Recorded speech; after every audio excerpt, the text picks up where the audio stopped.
Welcome to Adventures Initiative. Before we begin, please note that some topics covered may be triggering to some audiences. Audience discretion is advised.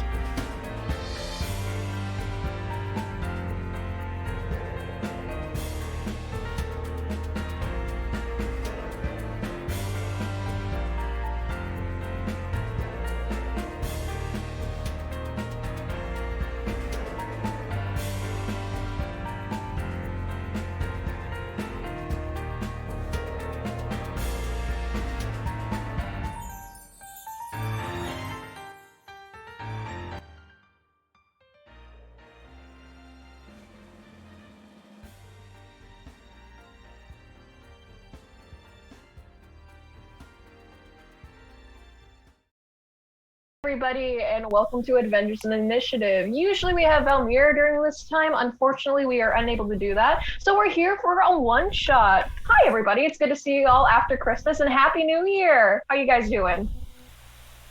Hi. Hello. Hi. Everything's great. Alrighty. Well, for me, I am Ace. I'm also known as the DM who needs no introduction. And would my players please introduce yourselves? Nose guys. Ooh. Yeah, I'll start. Hi, I am DMDisaster. I am currently playing Phillipa Bennet, part of a huge Bennet family that Rocky August is trying to finally flesh out completely.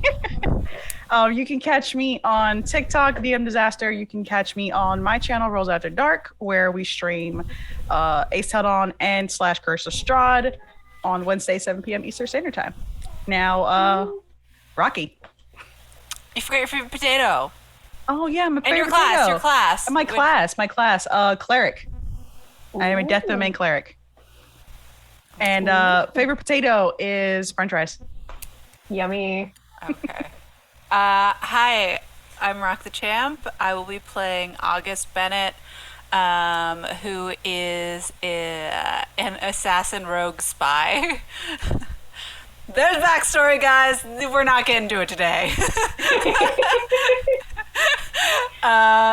He is a human, like the rest of his family, and you could catch me on Adventures in Initiative usually all the time, whenever, or TikTok at RockTheChamp. That's really it. I don't really have any other socials. What's your favorite kind of potato? Oh my god. Okay, there's two. There's two and I can't choose between them, so I'm going to say them Just both. say 'em. Mashed potatoes and potato pancakes. Ooh.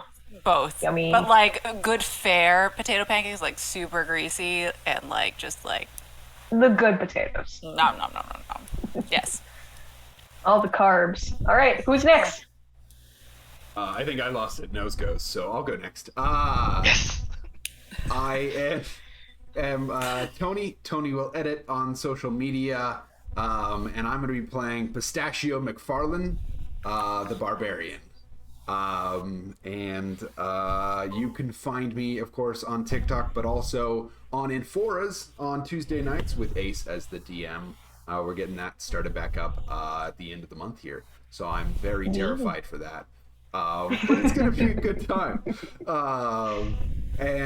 My favorite potato are sweet potato fries, because there's something that just, it like makes your soul whole again. I don't know what sort of sorcery it is, but it's right. And then for me, I'm WarWolf Actual. You can see me on Twitch under the same handle. I'm playing Thin to the Road. Yeah, you knew it was coming. I am a traveling sword saint, which is a blade singer and monk multiclass. And my favorite potato is probably baked sweet potato. It's Yummy. just so good. Cheesy ranch potato. Cheesy ranch potatoes. I didn't even think forgot about to say that. my favorite potato. Guys, you know what my favorite potato is? Yes. It is air fried barbecue sweet potato chips. That sounds actually pretty good. I really want to cover some potatoes in cheese now and ranch. I completely This is dropped the just- ball. Cheesy My ranch cat- potatoes. Ooh. Add bacon. You just sprinkle bacon on top. That's good. So if good. you guys haven't kind of gotten the hint, we're not playing a potato one shot, but we're playing a flavor I town. want to play potato. We're playing a flavor town one shot. So potatoes might be in this, spaghetti might be in this. We might have a little bit of parsnip, some balsamic vinegar. That's a big word for Elmo. Balsamic vinegar. That's a big word for Elmo. And yes, and we are gonna get started. So our story begins with all of you guys relatively knowing each other already. And you guys needed to make some extra cash. You guys wanted to travel through. And you guys are in a, for atmosphere's sake, you guys are in a place called New Triton. Or Nutrition is another way that a lot of people usually will say around there. And this is a small village that's pretty known for getting all of their like spices and herbs and really baked goods or anything. They just pass them across once each other. So you got New Triton and Triton. So you guys met up with this one person, and his name was Benjamin Shepherd. He is a pie maker, and he is known for making like the best pies, so like sweet potato pie. He's known for making best in town. Shepherd's pie is usually his known for that. Traveler's pie, apple pie, and he has a bunch of spices, a bunch of different animals, and a wagon. And for some reason, he requested an escort for it. He's scared that things might be going wrong for the trip that might be happening along the way. And going in from New Triton to Triton, I am stuttering so bad on that. When it comes to going from one town to another, it's about a day's journey, and he has agreed to pay you guys 500 gold pieces. And if there was an encounter to happen where safety was a concern, he would pay extra for being protected and stuff. So at this point, you guys have already gotten ready to get moving along, and as you do, you guys start making your way through the out of the village with this little cart. This little cart is able to hold at least 2 people in the front, 1 person in the back with all of the stuff, and there is 1 horse that is basically just riding through. And Benjamin basically is he's holding on to the little lead, and he's driving the horse right now. So where would you guys like to be set up? Phillipa's going to be sitting in the front because she is not going to sit in the back with the stuff. Do not put me in the back. I'm going to sit in the back. I'm not going to sit near my sister. Okay. So I'm going to sit in the back with all the So shit. where are Can you I- fellas going to be? Can I ride the horse? You know what? Because for chaos sake, make an animal handling check to see if you're able to be on the horse while it's being ridden by the driver. Oh, no, I didn't realize that. For some odd reason, you said traveling through. I thought that there was one. Would you like to walk, or would you like to try to fit yourself into like a little crevice on the wagon? I'll just walk beside it. Okay. Would you like to be on the right or the left side? And yes, it's important to know. I'm going to be on the right side. Alrighty. Pistachio, where do you want to be? Pistachio is probably going to be hanging on the back of the Alright. cart. Alrighty. And this is like a very standard cart, by the way, so you're able to easily hop on and off as easy as you're able to get stuff on and off. Mhm. So, is it August? Yes. Augustus? Okay. August. Could you make me a quick perception check? Oh, absolutely.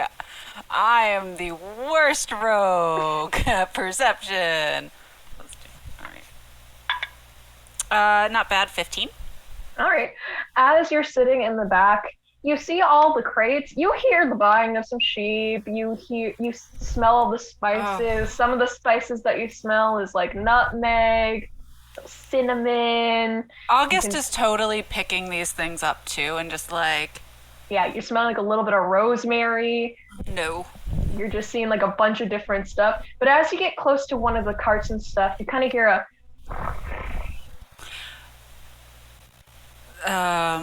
Excuse me.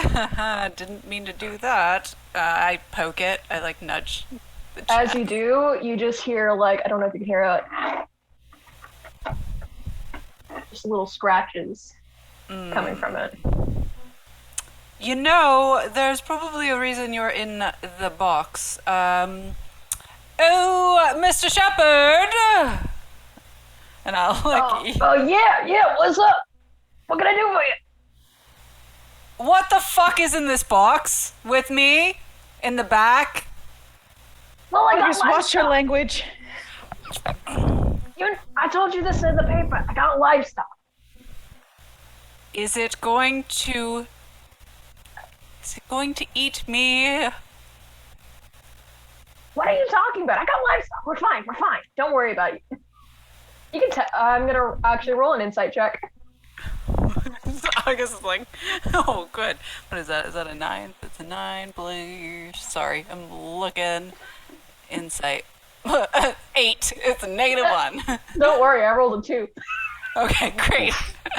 So you can tell 100% that there's something fishy going on with this. There's just a beast and a crate, and he's trying to pass it off as there's totally nothing in a crate. Is it? Can I pick it up? Can I pick up the crate? Is it try. heavy? You can try. All right, I'm gonna try to like heave this crate just to see how heavy it is. Okay, could you roll is strength for me? At least I get advantage. Can I see into the back of the carriage? Yeah, you can look in the back of the carriage. It's fully open. It's like an open area carriage. Like, think of like a wagon where it's like, here it is. Here's the stuff. Mm-hmm. Here's Natural you. 20. Here's Benjamin. I rolled a 19 and then I rolled a 20. You go to pick this up, and as you do, you just hear. Okay, we will put that back down on the ground where you belong. I am so sorry. You're a very nice box. I'll talk to you later. Yeah, we're going to be sharing this space for a little while. I would appreciate it. Box, you're gonna be fine. Nothing's. I'm trying to talk to the fucking. I'm trying to talk to the box. Thank you, Mr. Shepherd. You can swear, you know. I don't give a damn. And he's just like, what? I like lean out into the front and just stare at my sister. I could fucking swear. And I like slowly sink back into the chaos of this group is I love this group already. Thind has his owl familiar circling above, Okay. just keeping an eye out. Okay. And also, I hear all this going on, and he's just gonna look over and be like, we're escorts. I didn't think we should be going through the cargo. I mean, as long as she doesn't steal sheep, right? Sheep. I know. I would never steal anything. August is beautiful enough to be considered a woman. It has happened before. Okay. Oh. Shade. Hey, Pistachio, do you see anything from the back of the cart? Make a perception check if you really want to look. Absolutely. Pistachio is going to do this. Let's see. Oh yeah, that's great right there. What's 7? Yeah, All right. beautiful. Pistachio, what you see from the back of the cart, not only have you seen some rolling cinnamon kind of going by and you're able to catch it quickly so then it doesn't fall off the cart, you feel the pressure of like the weight of the wagon kind of lift up and then crash down for a hot second when August was able to pick up the crate and drop it. Well, As you're looking through, you see the village of nutrition before you guys are slowly able to make your way through a little bit more and heading out. As you guys keep going, Pistachio, you're able to see sand to your left, sand to your right. Oh, look, cactus! And then more sand. Pistachio. You guys are heading... Oh.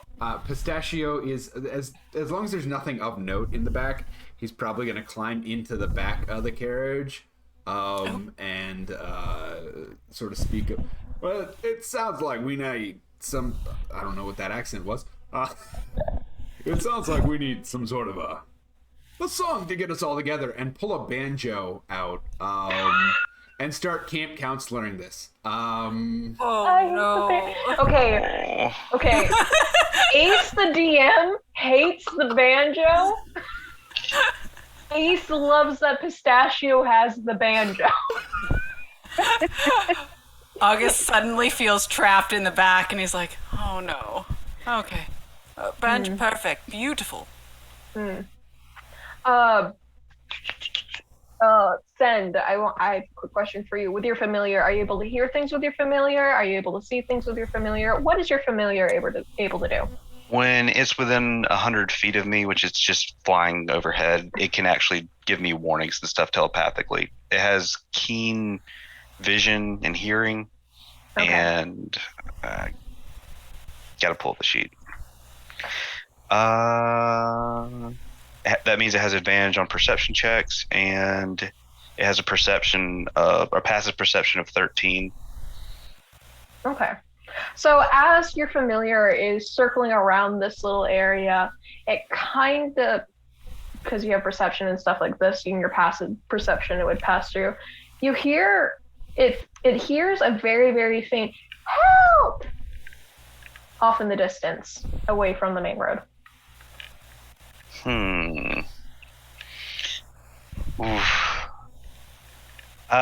I'm gonna bring that up to everyone else. I'm like, hey, Euro, which is the name of my owl, Euro just spotted or just heard something off the road. It sounds like someone calling for help.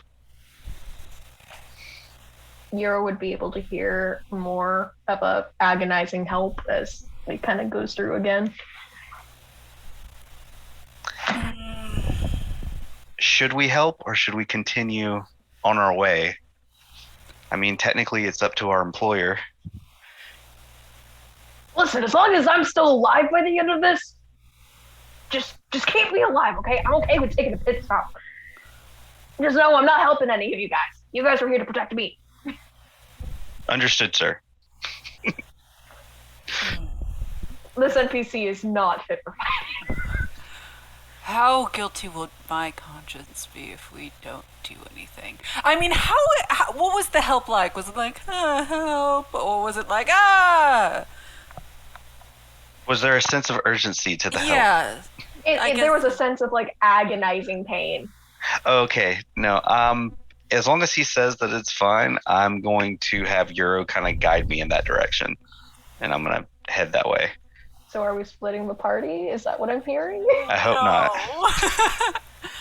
my guy's neutral good. He's gonna go out of his way to try to help people. So Pistachio will join and bring the banjo. Okay, okay.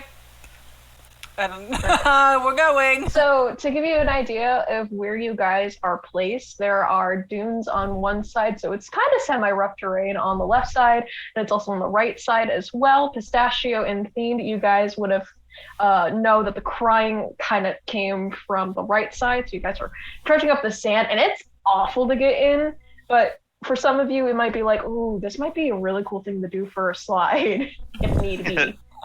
Like, if you guys have ever seen dune surfing, it's like that type of terrain. So as you guys go and you're able to go over the hill a little bit, out of sight of the rest of the party and stuff, you see what looks like to be this little black figure off in the distance. And as you guys get closer to it, you see that it just looks like this black mist. Does anyone want to touch it? Is the cart still there? Are we with the cart? The cart's still there. You guys have not moved the cart. Benjamin has just stopped middle of the road. Before I do that, can I grab like some kind of food? I'm just gonna grab the first thing I see. You see just like a thing of garlic bread. Oh God! I smell it. Oh God! It's like fresh garlic and everything. Like it was made on ciabatta bread. It has like a very, very nice like knock to it. You are going to help me, and I'm gonna go to the box with the thing in it, and I'm just gonna give it a nice little pet, even though it's just the box. Listen, I just want to be friends. Roll an animal handling. As I'm petting the box, I'm holding the garlic bread as close to the box as I can. What is my... I have a +1. Ooh, that's a 12. You see what looks like to be the tiniest snippet of like a little tongue kind of stick out of a crack a part of the box. It looks like it has a little bit of like a sandpapery type of like texture on its tongue. You can assume that this might be a feline of some sort. I'm going to open this really quickly and throw this bread in, and we're going to be friends just in case this box breaks open so you don't eat us later. And I quickly open it, throw the bread in, and then close it real quick. Okay. For a quick glance, you can see something that looks like to be of orange and black. Going back to the rest of the group. Sorry, I wanted to feed something just in case we get Yes. in trouble. Gentlemen, would you like to touch the black mist or? Okay. The sound of asking for help, someone asking for help, is coming from the mist or beyond the mist? From the mist. Oh, man. Philippa's just gonna be like from the cart, just, you know, this is how you die. I mean, I'm more than willing to lead you into the afterlife if that is your wish. I'm going to have my owl fly down and touch it.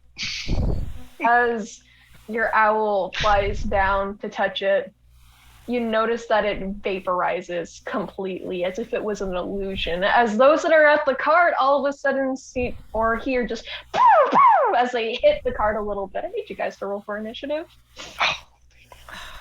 I should have sent the owl in while I was still at the cart. I'm sorry, guys. I love playing with people's, alignments.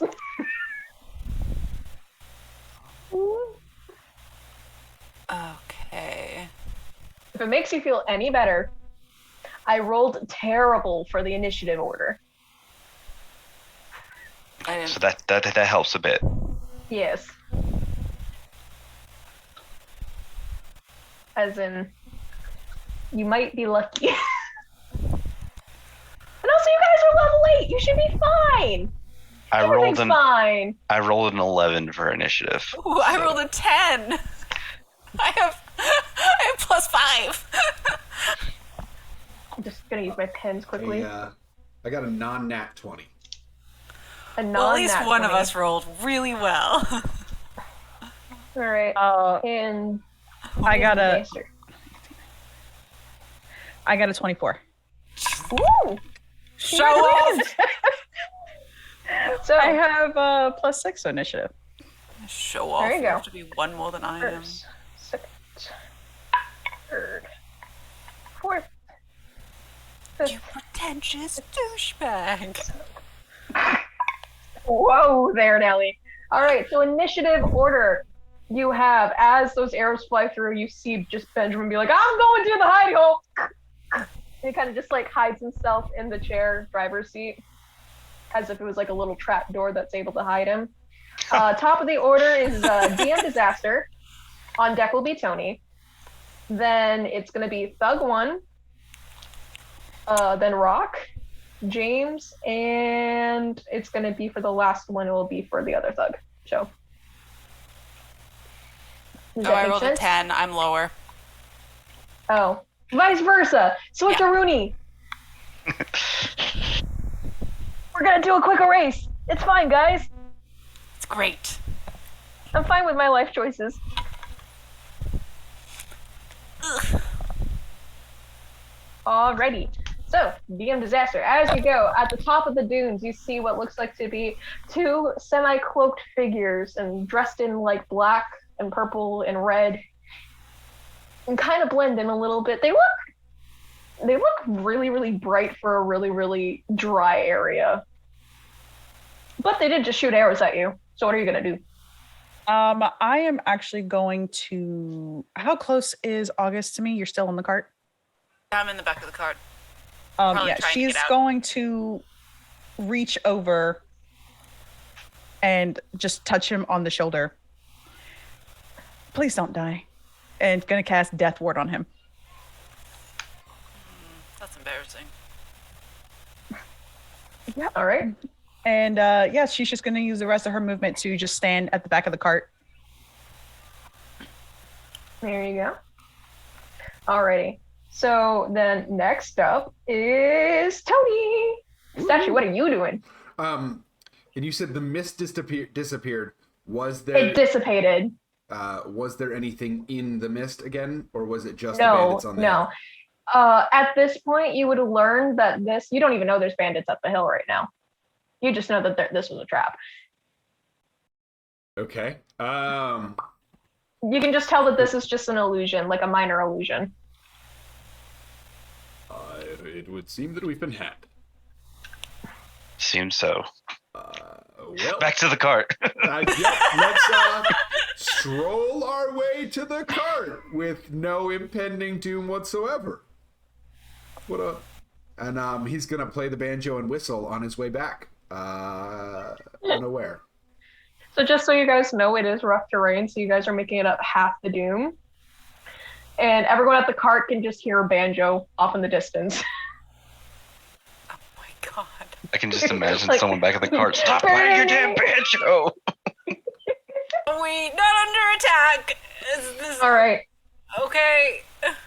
As this goes on, all of a sudden, at the top of the dune on the left, as you guys are halfway up, you notice someone all of a sudden appears, getting out of an invisibility spell, just coming out of it and stuff. They look at you two. They kind of think it's not really worth their time right now to attack. So they're going to try to attack the cart. And they are going to... They're going to cast a little firebolt. It's going to go pew, pew. As you go, some of you are able to hear just go going through, and I got to get firebolt up quickly. So whoever's in the cart. I may have made a small mistake. I forgot to roll for my familiar because he's supposed to have initiative no. Oh no! You're familiar. too. Yeah. Can I do that and add it in for the next round? Yes, you may. Okay. Everyone that's in the cart, disadvantage on Benjamin. Y'all just like give me a second. Why am I doing this so badly? Actually, he might not have to go next round because I rolled a 3. Oh, don't worry, he rolled a 3, so y'all are fine. The little firebolt misses, and it just goes to the back of the cart. The back of the cart is currently on fire. I'm at the back of the cart. I'm at the back of the car. Look, when we talked about flame decals, we didn't want the real thing. As that happens, he's going to use his movement quickly, and he's going to slide down the dune to get closer to the cart. So he's going to be doing that. As we go through, we are heading to James. It is your turn. For my turn, and I don't see any of this going on because it's over the top of the dune, right? You would see the person appear at the top of the dune, and then basically, boop, like fire flower, firebolt, and then slide down. In that case, And you would have heard something kind of like a slurping noise out of it. So you know it's like, it looked humanoid, but it totally didn't sound humanoid. I am going to use one of my key points and use Step of the Wind. Okay. Let's see. I'm pretty sure Step of the Wind helps with terrain. And you jump to, or it might not, and I just remembered that really badly. You're okay. Yeah, no. Okay, so I'm going to dash up the hill and with Step of the Wind, and that should give me a movement speed of 80 feet, so that would be 40 feet. Congratulations. As you go towards up the hill and stuff, you immediately use your key point. You're just Tarun sandstorming down this hill, going past this guy, and you're making it to the cart at your 80th feet. Okay, and my whole goal is to get close enough to the cart I can use prestidigitation and try to put the fire out.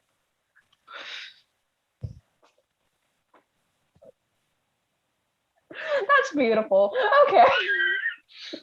And it looks like he's not even using prestidigitation. It just looks like a bunch of a cloud of sand comes through. And just the fire goes out. As this happens, from Pistachio's point of view, you just all of a sudden just see just what looks like to be a little dust storm just kind of going through. If you go into his trail a little bit, it will be easier for you to get up the hill instead of having rough terrain to get up the dune. But like just going down, you just see this whole entire trail of sand as like a little bit of sand piles up on the other side of the cart. But the fire is out, and nothing of that nature has been harmed so far. Is that the end of your turn? That was action, bonus action. He's just gonna go do that. He'll be like, I did my best. I did my best. I tried. I completely ignored the enemy. I was like, no, the cart's on fire. Your goal was to protect the cart. Yeah, that's the sole goal. Alrighty. Anything else you're doing, or? No, there's That's nothing all else you're I can do. doing. Yeah. Alrighty. Rock, it's your turn. So there are two people on the left-hand side trying to shoot arrows and stuff at you. One just tried to do a firebolt at you, and he's currently sliding down a dune. You don't know where Pistachio is, but you hear his banjo. Oh my god. Okay. As I'm like getting the sand out of my mouth from being assaulted with sand, I'm gonna climb out of the cart and I'm gonna look for who's shooting arrows at us. You can see what looks like to be two bandits. You can assume they're bandits. I'm going to bonus action hide as I'm getting out of the cart so it doesn't look like I came out of the cart. Okay. And then I'm going to knock back an arrow and I am going to shoot at one of the bandits. Alright, roll to hit. Which is with advantage because I'm an assassin and they haven't taken their turn yet. Yes. Ooh. Aren't rogues lovely? I fucking love them. I rolled 2 11s plus. Where's my attack plus 8? So 2 19s. Oh yeah, that hits. That hits definitely. So, and then 1d6 plus 5 plus sneak attack because I'm hidden. Yes. Okay. Let me hold on. I've got to roll in somebody else. You're like, roll. Here, hold my dice. I don't have any of these d6s out right now. No. What is it? It's 1d6 plus 5 plus how many d6s are level 8s? Sneak attack. Oh no. Panic. I'm panicking. You're how fine. Many? Where the heck? Oh no. Oh no. Oh no. Well, let me roll the 1d6 first. Roll the 1d6. How about Yeah, that? and then I'll remember how many. That was a 6. So 11 plus Rogue D&D Beyond, because I can't remember how many d6 is. You're okay. So 11 plus level 8 Holy is crap. 46. 46 damage? No. 11 plus. That was a shit roll. 9, so 20 damage. Oh, okie dokie. As you go and you knock this arrow, you let go and you just hear, my knee! Maybe you should have been nicer to us. And then I hide back. You just hear him scream again, my knee! You shot first! As if that's like the only thing he knows how to say. It's just, my knee! Is there anything else you want to do? I'm gonna yell, if you like your other knee, you'll stop shooting at us. I'm very talented. Most days. You want to roll persuasion just for the fun of it? Sure. Because currently, this thing is more focused on its knee. That's 12. I keep switching back between your view and 12 plus persuasion to 14. He can't understand you. He can't even understand common from what you are assuming. I turn to who's at the back of the car. Is Pistachio up here yet? Not yet. I think I was at the back of the cart because I had to put the fire out at the back. His knee is hurt. That's all I got. Look at that. I did my best. I did my best. Don't worry, that was my best. And I'll, Right. yeah, it'll just be like, I'll help out what I can. Oh. Well, now it's that bandit's turn. He only has 3 crossbows left. But he can't see you, so he cannot see you, but he can definitely see, what is DMDisaster's name? Phillipa. They can see them, so they're going to take the crossbow and they're going to try to attack. There's a 16 hit.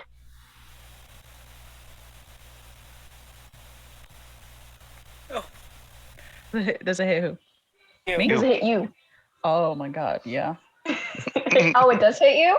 Yeah, do you do meat to beat or over? I do meat to beat. Okay, yeah, it hits. Okay.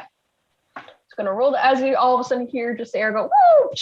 Kind of goes right and cuts through your side a little bit, because if it just met, I don't do like full, oh my gosh, you're prone.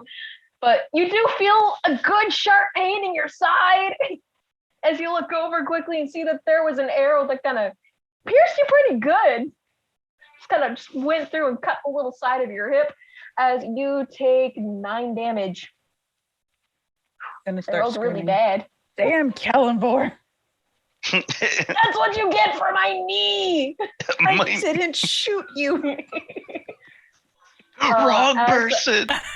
As that goes I through, know we look alike. As that goes through, he's going to take half of his speed because he does have a really, really bad knee, and he's going to try to go down the dune, and he's going to willingly be prone for that so that he can make it. I cannot wait to shoot your other knee. Next, it's going to be the other character, and he's going to move quickly, and he's going to move near the back of the wagon, and is going to try to shoot Tham, and is going to go for also a heavy crossbow attack. That's a natural 20, so that's a 24 to hit. Oh, I'm really sorry. Does that hit? I'm assuming it hits. Yeah. Oh no. Okay. Wait, who's getting shot? And, that is, and so that is that plus that. Okie dokie. That is a 18. That's I 18 don't- damage to me. That's 18 it's 18, so that's with the double damage, because I'm just rolling 2d10s because I do it that way. I don't know why, I'm just weird like that. So 18 damage, because I rolled the natural 10 and an 8. Okay, and that's to me, right? That's the team. That's Oh. to the that's Oh. to the fellow in the back of the cart. Oh, it's to me. Okay. Yeah. That makes it is to more James. sense. It is to James. I'm sorry, guys. I'm running on 3 hours of sleep. Oh no. Fine. And then we are back up to the top of the round with DMDisaster. You just saw arrows just flying through. You saw some dude like appear and vanish. You got some guy screaming about a knee, and there's just Pistachio on his way up the hill with his banjo. Awesome. I'm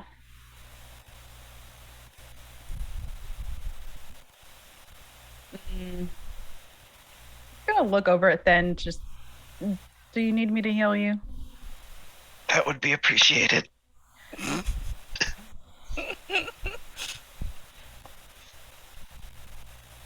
I suppose.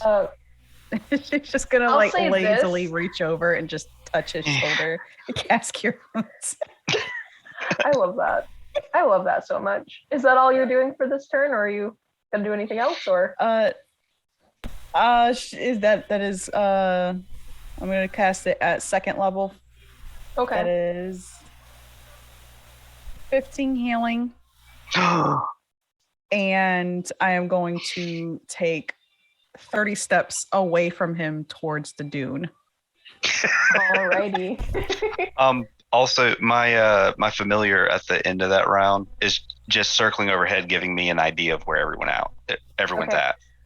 So, disaster for you as you're looking at these two. Are you looking at the two people, or are you looking at the one that's on the other side? Which One side on of the other beat are you side. doing?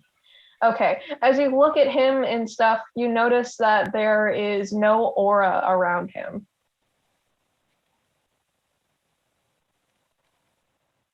Anyways, going to the next person. Tony, it's your turn. You're finally at the top of the hill. So I actually realized something. So I'm mobile. So so we're gonna say probably starting at this point, his little Warforged feet come out into like snowshoes, and he can now do his full 50. They're sand shoes. Yeah, do 50 feet in a round. And he's gonna take a little packet of like catnip, which serves as his pre-workout. Pop that. Go into a rage. Okay. And grow claws. Oh. It's Alrighty. Transformers up in here. We're doing this. All right. And is the magic or the knee person closer? The magic person is literally 25 feet away from you. Okay. Secondary question: is the knee person within 25 feet of them? No, the cart is. Okay. We can work Roughly. with that. You could you're gonna be like on the tip. If you're gonna go for over that, you're gonna hit everybody. Well, I'm just looking for. We'll get there. All right. So first off, he's gonna go ahead, and I believe it. Yeah. So he's going to go ahead and pop those claws out and go for the mage person, who is not prone. They're standing up, correct? Yes. So he's gonna go ahead and reckless attack as well. Okay. Why not? Yeah. So, and because of the claws once per turn, I can actually do 2 claws for 1 attack. So, Ooh. that is Giving him a 1-2. right. More of a Wolverine 1-2, but yeah. So that's gonna be an 18 to hit. That hits. Actually, That hits.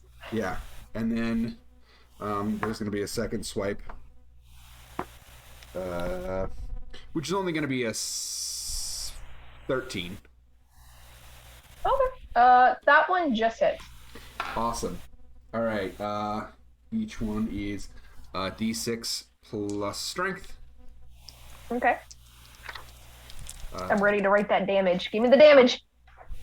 All right. So that ends up being 13 total, and it is magical damage just in case. Okie dokie. Um, As you go, and since you're up close, are you doing anything else? I was going to say, I will, let's see, it was bonus action to rage, so, he will have he has extra attack because barbarian, so I am going to take one more swipe. Okay. Then I've lost there it is. It's dark in here, and my d20s it's a dark blue. It's not great. So that's going to be another 13.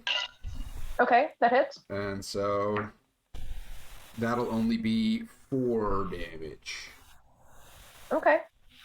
That's okay. We're doing fine. We're fine. Everything's fine. I will say this, as you go and you slice through, when you get close enough to the blood, even though you are in this rage, you kind of smell the blood a little bit. And it's not irony like most blood is and stuff. For some reason, it smells Italian, but we'll move on. Italian. Like Italian seasoning. But moving on. We are going to be going to... We are going to go to Invisibility Man. So I'm going to name him for this. As he's pretty much done with most of the bullcrap coming through. So he's going to head to the cart, getting up close, and he is going to try to attack DM with his longsword.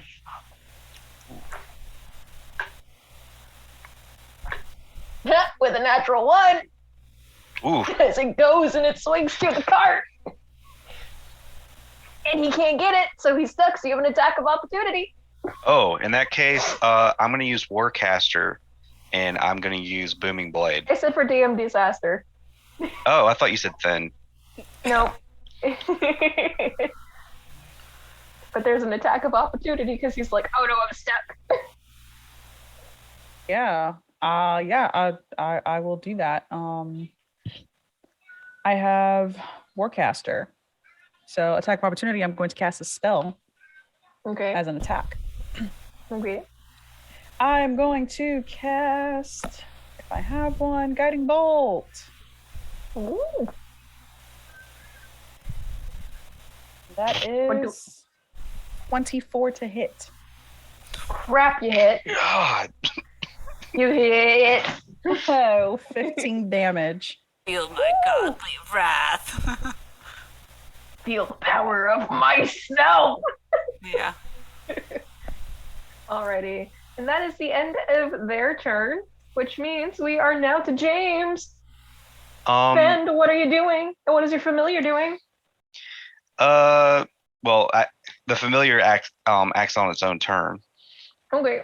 So I just it's still need to remember. circling above. I would love to be able to use it on my turn, but I'm going to see basically the person who healed me just get attacked and basically rush to defend them. I'm going to activate Blade Song as a bonus action. Okay. And basically use the attack action for with extra attack. Let's see. Just and roll that attack. And the cool thing is you get to replace one of your attacks with cantrip with extra attack for Blade Singer. So I'm interested. That's cool. Yeah, it's but I will go ahead and roll 2 attacks. If they hit. One is a 18 and the other's a 13. That just misses. Okay, so the booming blade goes off. It's gonna that person's gonna take 1d8 plus 3. It's gonna show me. Takes 10 damage regular, and then also takes. I'm trying to get the booming blade roll. It rolled a bunch of random damage. And also takes 6 thunder damage. And if they move from that spot, they'll take an extra 12. Holy crap! That's cool. And that ends the turn because that's all they can do. Alrighty, Rock, it's your turn. August, it's your turn. I'm helping. Stare at Thend. I'm gonna stare at Thend as I get out of the car and go, are you hitting on my sister? And I'm just gonna go over and I'm gonna look over to Pistachio and be like, what the fuck is that? And I'm gonna go over to the man that's prone because he also launched an arrow at Phillipa. And I shot his one knee, and he's prone, so I'm going to look at my knee! Oh, your other knee! And I'm going to take my rapier and jam it down in his other knee. Listen, when you're a rogue, you look for advantage, so you could use everywhere. Your sneak attack. God. Well, roll that attack, homie. Roll it. Okay. 16? 16 hits. Okay, because I rolled real low. I rolled a 3 and an 8. So are you gonna try to chop off a limb? Is that what I'm hearing? No, I'm just jamming my rapier right down into his knee. Okay, because I was gonna say, if you were gonna chop off his knee, I was gonna say roll strength. No, I don't want to roll strength, you guys. So that is, what is my rapier? It is 1d8 plus 5. You're actively taking away this person's chance at being a town guard someday. 8 plus What do you mean? He's just getting married. It's fine. 3, 4. Hey, they have combat wheelchairs now. It's okay. He can still do his job. 8 plus 16 is 24. How do you want to kill this man? I look down at him and be like, "It's nothing against you. You shot my sister. You attacked the cart. It's been a very long day. You're not really my type, to be honest." And then I'm just gonna jam my rapier down.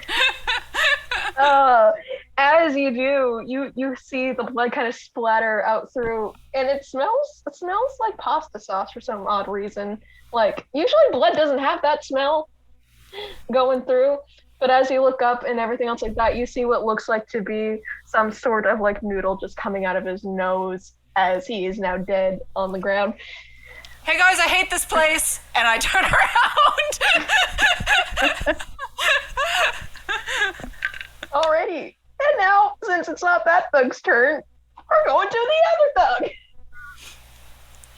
Woo! Well, since there is a barbarian right in front of him, he is going to use his multi-attack that he has. So he's able to take 2 melee attacks, and he's going to grab his longsword and is going to attack Pistachio. No, oh god. Pistachio! He does have advantage because I am reckless. Really? Awesome. Thanks for letting me know that. 23 to hit. That'll do it. Okay. Oh, that did not go in the board, so I don't count it. It's okay. That's just 10, so 12 damage. 12 He's gonna damage. go again. And that Yes. is just slashing or piercing, yeah? Slashing damage. Cool. So I'll take 6. Okay. And he's gonna go again with it. And that is a 15 to hit. Does not hit. Okay, goes one way, kind of just flips his arm to the other side, like recklessly. You can tell that this person isn't really trained when it comes to fighting, as it just goes and hits the sand. Still, he looks damaged and he looks pretty rough. But other than that, that's pretty much the end of his turn. Gonna go all the way to DMDisaster. Okay.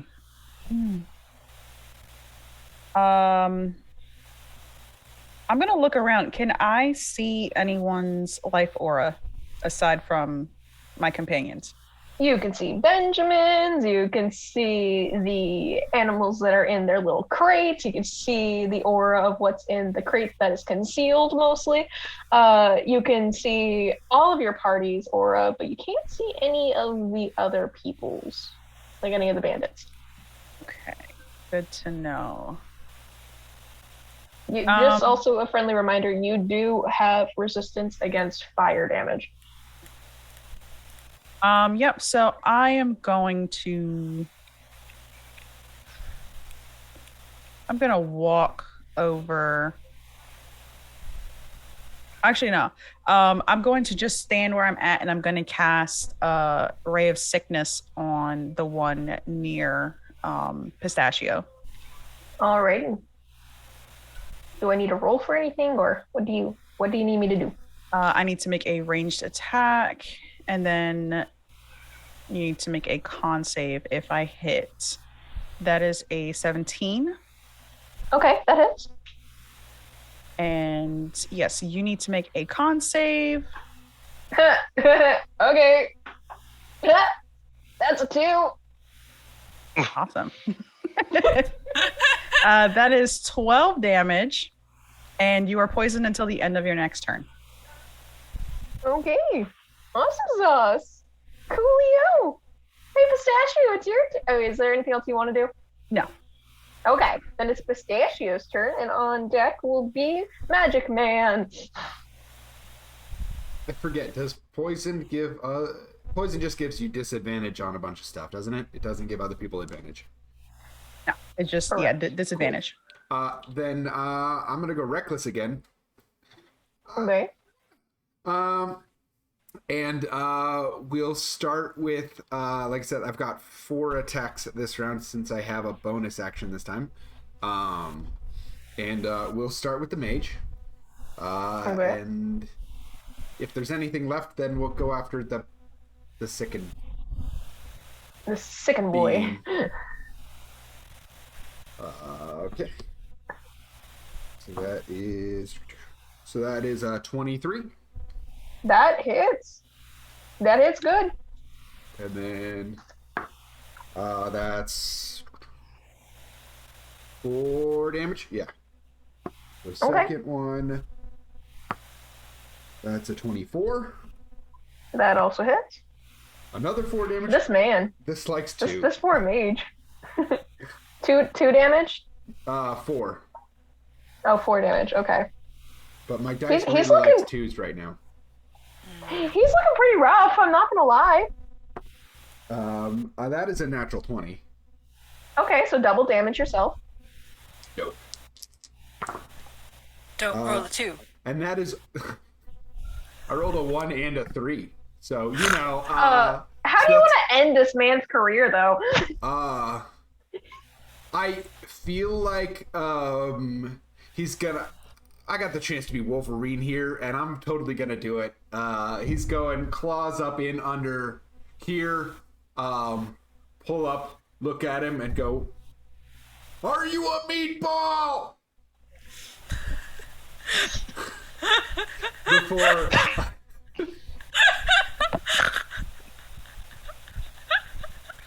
That's a spicy meatball.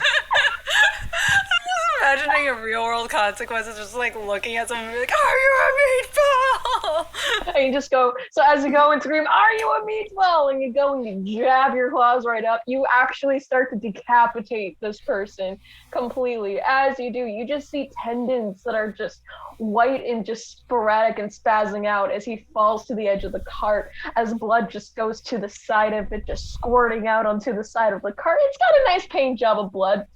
But just like the other one, it kind of smells a little bit like marinara sauce for some reason. You don't really know why, but it really smells like it. So maybe you think it might have been a meatball, but you don't know, really.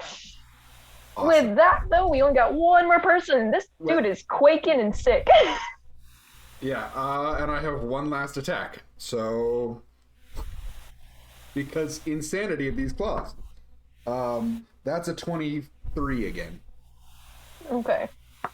So as you go, you're pretty. Did you already use your movement to get to that though? No. Okay. So then you're able to get to that little area, and as you do, you guys are just beating these bandits to like the sand, to the gravel below. Go to sleep. Go to sleep. Go to sleep. What did you roll for damage? Was this not the sickened one that was right in front of me? No, you did the mage. You killed the mage boy. Gotcha. I thought there was another one. Anyway, as long as I can reach him, I don't really care. That's 6 damage. Okay. He's still up. He doesn't look good. He wants to pelt away. In fact, because it's close to his turn, James, what are you gonna do? Also, what did your familiar roll? The familiar rolled 3. Okay. So it was at the very bottom of the turn. But what I'm actually going to do is I'm not near this. Wait, no, he's right in front of me. Yeah, you just see Pistachio with like Wolverine hands going on right now. I will go ahead. Are we flanking this person, or do you not do that? Basically, you are flanking at this point, and yes, I do. Okay. In that case, yeah, I'll just go ham because I can do something very similar. I will make the 2 attacks, and then I'll use a key point to use flurry of blows if that person's still alive after that. So what did you roll for the attack? Let's see here. Attack. Try.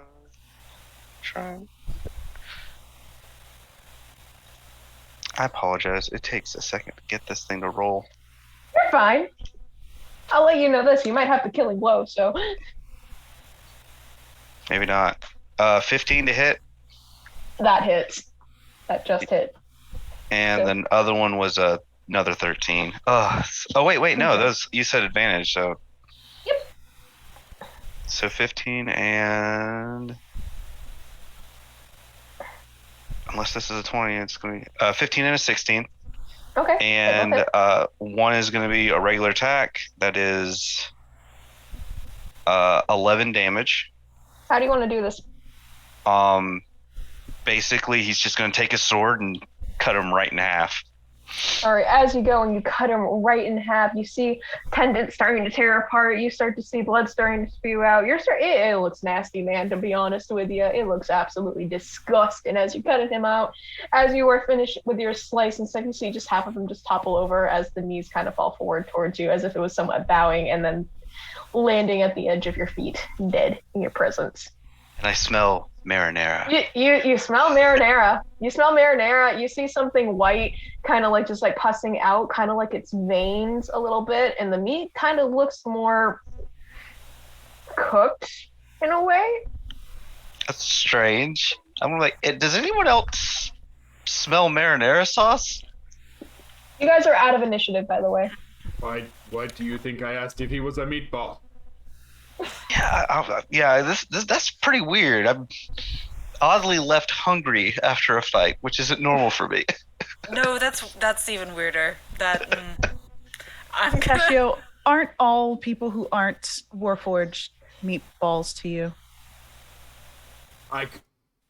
Well, yes. In fact, they are.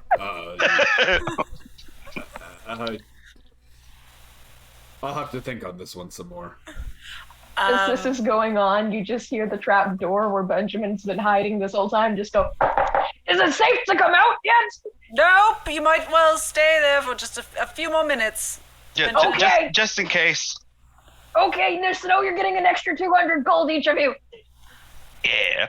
I'm going to send my Alfamiliar to go around, and knowing that there was someone invisible, I'm going to have him look for footprints in the sand, just in case. Make that perception check. All right, and go to extras. While that is going, Pistachio is just gonna smell. Oh, you're gonna... Okay. He's gonna pull a Connor. And maybe just... Are you gonna lick the it? only one it's not cannibalism for, so I've got to... Are you going to lick it? Smell first. It And smells lick. like marinara sauce. Yes. It's marinara sauce. It is marinara sauce. It is marinara sauce. Analyzing. Like 100%, this is marinara sauce. This is tomato based. Pistachio, and I grab his finger and I lick his finger. You too. Also Finn? taste a little bit of sand. Almost a marinara sauce. Finn's kind of backing away from you now. That was a 19 for perception. Okay, you can see that there are no footprints. You see footprints leading near the city that you guys are going to be heading to for attrition.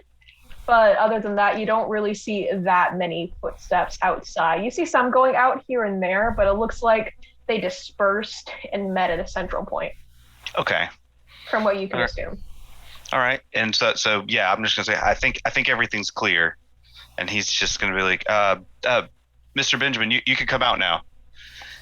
Oh, thank goodness. Why does it smell like a pasta place? You know what? All of the people that attacked us, that's what they smell like. And apparently what they taste like. This isn't the Garden of Olives, so we just need to keep going. The Garden of Olives. I missed that place. It has my Can I- family. Oh no. This is a place in the city. You would know this. Could I put my arm around Pistachio and pat it. How about you play us some music on your banjo, and I'm gonna try to bend down and take a finger off of one of the guys. Okay. As you do, would you like to also loot the body? Yeah, while I'm down there. Just Okay. like, There are 13 arrows left on the one that you're cutting a finger off of. ooh, I could use those. So you've got some arrows, and they go 120 feet. Great. So there's that. Does anybody else want to loot some pasta bodies? Real I'll- quick, Poke at one.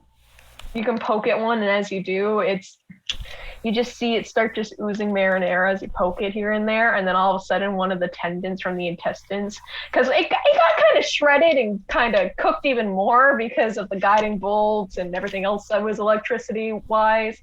So as you go, you kind of can see that like some of the flesh is actually starting to crumble out, kind of like ground beef, as if it was a meatball. Delightful. August, can you check this one? Yeah, sure. I'm holding the finger and I'm just like gonna like put it in my pouch for now for later, and then I'll start rummaging through Mr. Ground Meat. As you do, you notice you find a little pouch. In this particular pouch actually has forms of identification papers in it, in a way. Does it have his Yes, it has his name. His name is Lafayette. name? Last name, basically. Yeah, Lafayette Granger. He is, you can tell from his living space that he lives in Trishan. And comparing the now dead Lafayette to the photo of Lafayette, it's like a little like state ID kind of style type of thing. He looks a lot more pale, like pasty yellow than what his like natural tone would be from like, you know, normal flesh. This might be a stupid question. This isn't this isn't like a flesh color at all. This is like a pasta-y flesh color. So, I apologize. Zoom just failed me out of nowhere. Okay. so werewolves are a thing. Do we think like pasta wear pasta? Are you Pasta sure wears? that they're not impastas? I look at Phillipa. You are not allowed to date him. That was awful. That was great. Do we think this could be missionaries, pastafarians? Oh my god. Not them. Benjamin! At this point, yeah, I'm going. I'm gonna go back to the cart, knock on the top of the box with the animal. Okay. I brought you food, and I toss the finger in. As you do, are you opening the lid part, or are you gonna like put it through the crack crevice? What are you gonna do? Like, how are you doing? Are you going? Whoosh? We're friends now. Just try real hard. I fed you twice. Bestie, you want a finger? It tastes like pasta. You hear what sounds like to be a meow and a growl mixed. You open the crate a little bit more as you go to throw it in. You can, with your perception now being a little more cleared and stuff, you can tell that there's like not an adult tiger, but like a teenage tiger in there. Teenage Mutant Ninja Tiger.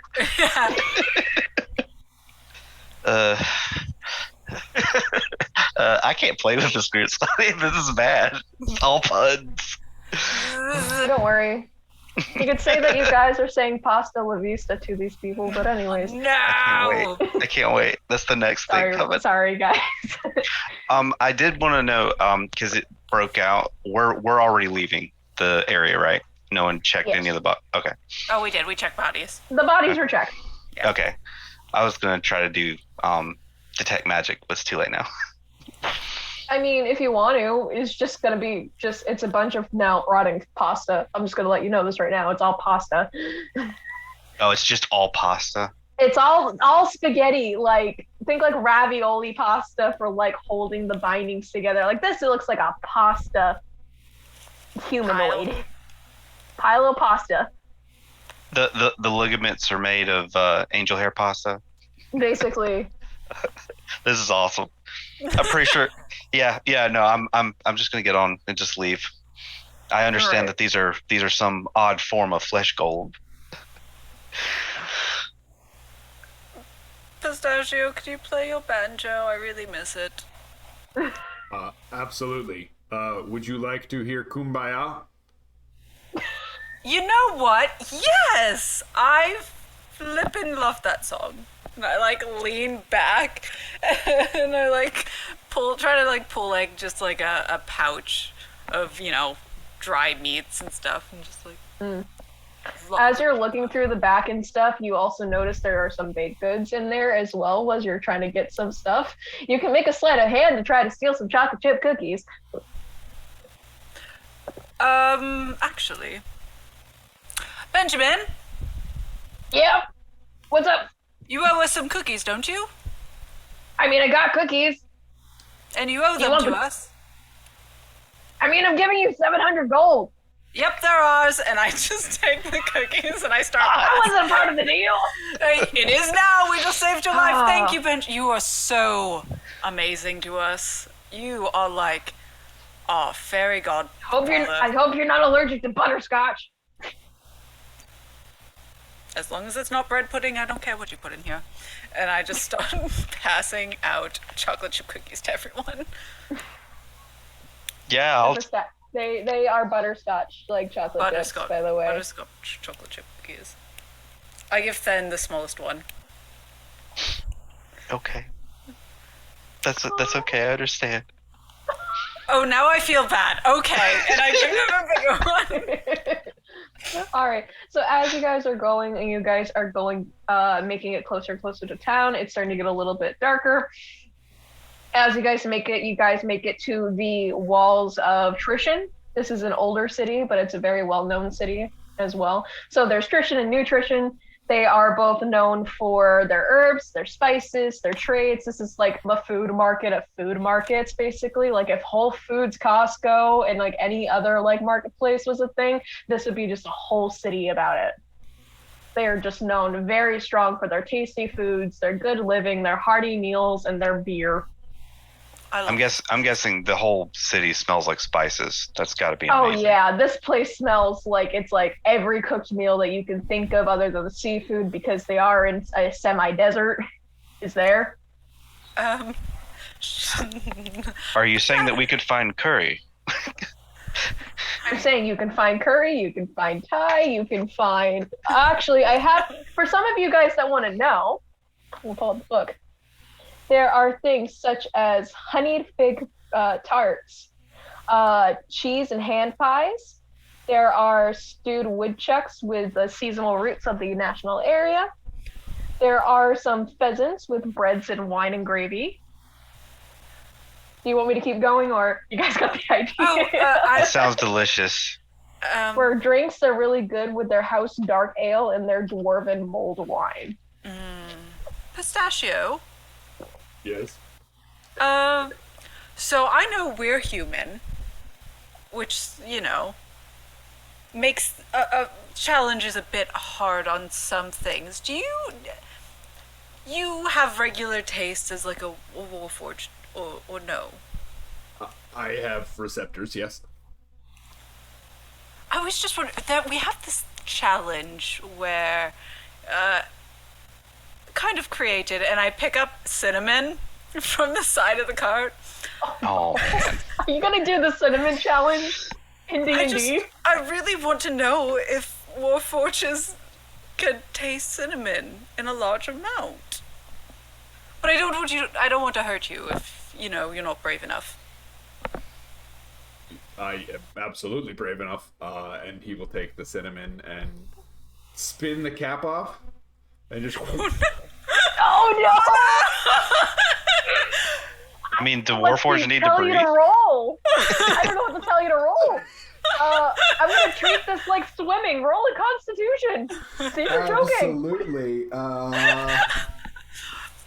Whatever. All right, rolling a different d20 because that one likes to hide Benjamin on just sees this and he's like, "That's another unit I'm not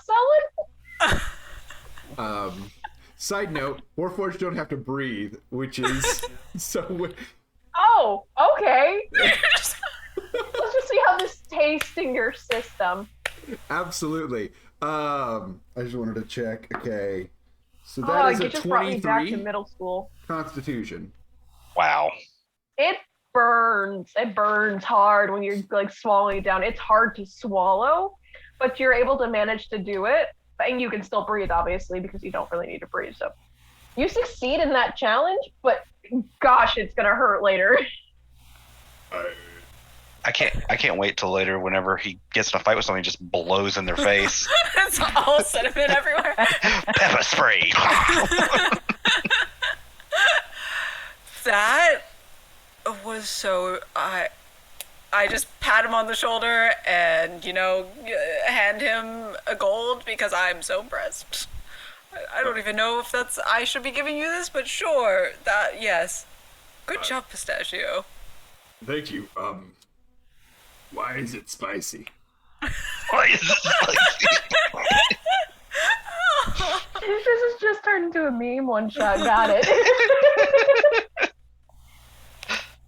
I nudged Phillipa. I'm like, So as you guys are able to go through, you guys are able to make it to the you are able to make it to the Solace House and Inn, where this is places where Benjamin said that he would drop you guys off, that you guys would have a night on him.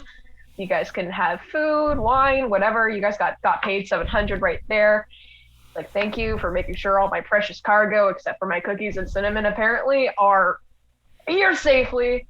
Don't worry about the cinnamon. Don't worry about the cookies. You know what? Come to my pie shop right down the road tomorrow morning if you want to. Just, yeah. I was gonna say, if you take it out of anybody's, cut of the money, please take it out of August. They're the one that was stealing everything. I wasn't stealing. I was just looking. I was just borrowing. You were enjoying the spice. It's like, it is like a chef's kiss. He's not that mad. He's pretty mellowed back. Also, thank you for getting my precious cargo here as well. What are you going to do with the tiger in the back? What tiger? What do you mean? There's no tiger. There's totally no tiger. What are you talking about? Inside check. Yeah, if you can just easily tell, he is the worst liar of all time. The tiger in the box that I've made friends with now.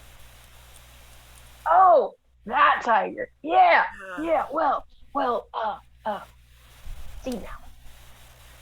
That's classified business. 50 gold. You did your part. Tiger, the other white meat. That's my fear. August is like, I'm friends with this now.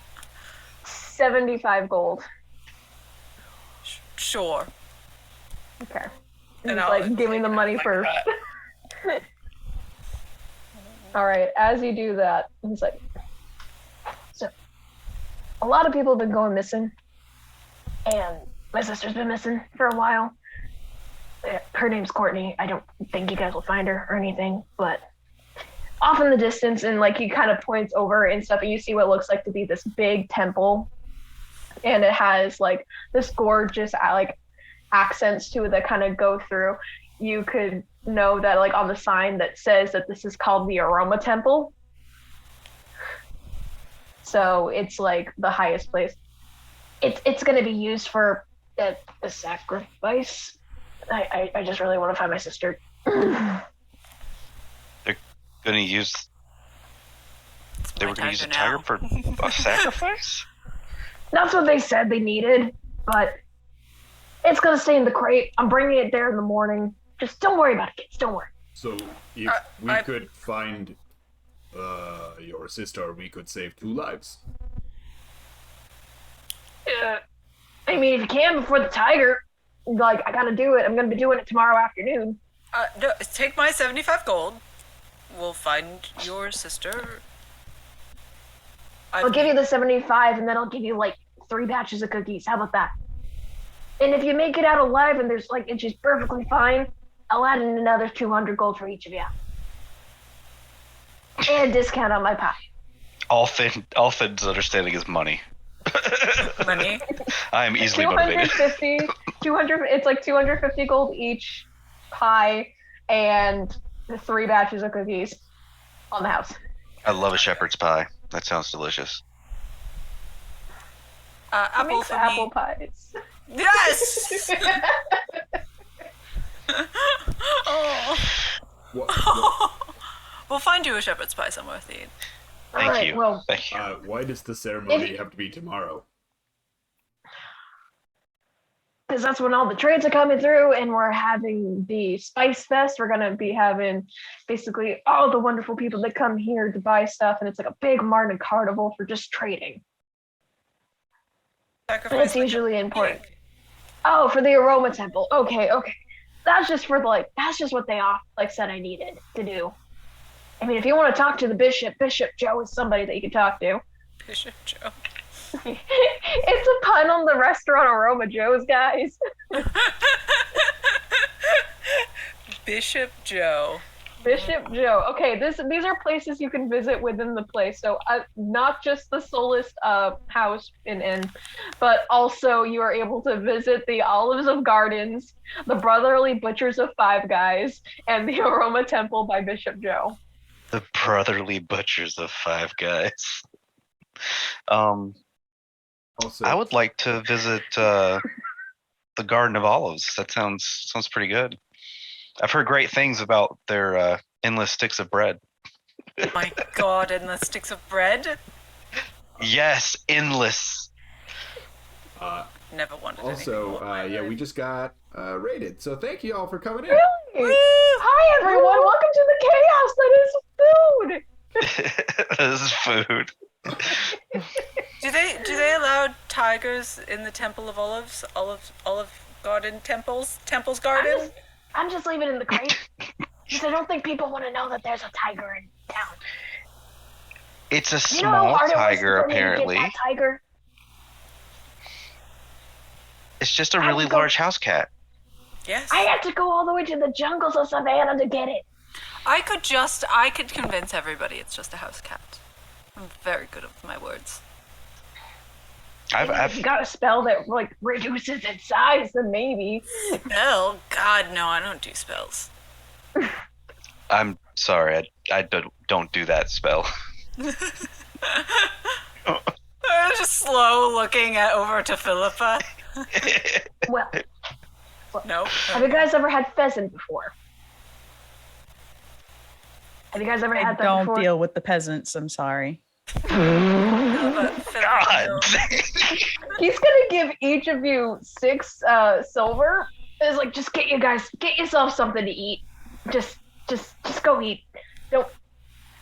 Pie shop's near the Brotherly Butchers. Not that far from here. It's like a 5-minute walk. I'm gonna go nap. I'll take Too the many tiger with puns me. in too short a time. Night, Benjamin. Good night. Oh, I need ale. You just hear as he's just rolling the wagon away. So, plan is You guys are now dropped off in Trishan. Where would you guys like to go? Garden of Olives. Okay. Does anyone else want to go to the Garden of Olives? I will go to the Garden of Olive. I am very happy to go to the Garden of Olives. I just want bread. Garden of promised me Olives. Endless bread. Just swimming in bread. Endless bread. Just all the bread. As you guys are heading to the Gardens of Olives, it smells great. You can see what looks like to be bakeries on your left, some little bakery shops on the right that have cupcakes and all that stuff. You see what looks like to be a little bistro cafe, so it's like got a little bit of coffee there. It's got a little bit of all kinds of different stuff. It's classy, it's cute, it's adorable. As you guys make it to the Gardens of Olives, you see what looks like to be hanging vines going through of what seem to be kind of like glowberries and good berries. So you can assume that druids kind of work in this area. It's very vegetatious going through. As you get to the very opening archway for it, you see a little bulb that says, "Please take one. We insist. Leave penny for the poor." So if you take a bread, you gotta leave a gold coin. So it's one gold coin for bread. So you can notice that it does charity work for that. This town is very well known for, if you take something, you give something. Okay. When it comes to it, they're very big about cleanliness and feeding the community. Nope. Kind of going through. I'm gonna put in like 10 gold pieces and take a piece of bread. Okay. As you do, you just see what looks like to be like a little statue kind of form up a little bit. He's like, as he like takes the gold and brings it down, and then the bull's back to normal. That's cool. I put one more piece just to see it happen again. You're able to grab another breadstick. You see the statue pop up. That's awesome. He pulls back down. Oh, bread. This is How much bread are you taking? There is 36 breadsticks right there. And 10 were taken. No, yeah. So technically, I've taken 11. I'm like, does anyone else want some breadsticks? There is 25 breadsticks. I offer some breadsticks. okay, you can marry her whenever you want. I don't even care at this point. You just sold your sister for breadsticks. I mean, I'm sure the rest of my family would be very angry with me, but that's okay. I don't really fucking care. I mean, it's breadsticks, man. Ooh. I love her very dearly, but you Breadsticks. know. Oh. And that was so magical. I love it. As you guys are walking through the Gardens of Olives, y'all want to make perception checks? Sure. Absolutely. Real quick, Pistachio will take the gold that was given to him for the cinnamon challenge and get another piece of breadsticks or bread, and he is going to try to sleight of hand it somewhere in August's bag.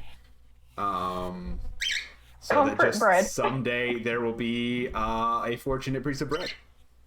Oh, Moldy bread. Moldy but bread. delicious. That's so sweet. Would y'all like to make some perception checks? I did. I only got a 9. I got Okay. a 14. Okay. 21. I mean, technically, my familiar could still be flying around, but I thought when we came in the city, I'd probably have him go into the pocket dimension that familiars go to. 15.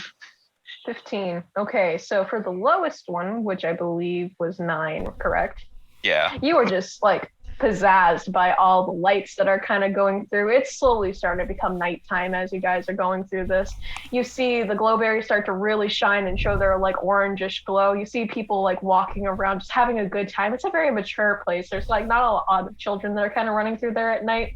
As you guys get going through, you see what looks like to be this beautiful fountain. It's just got like different types of plants and species, and it smells amazing. Like you don't know what is in that water, but they scented the water to make it smell even better.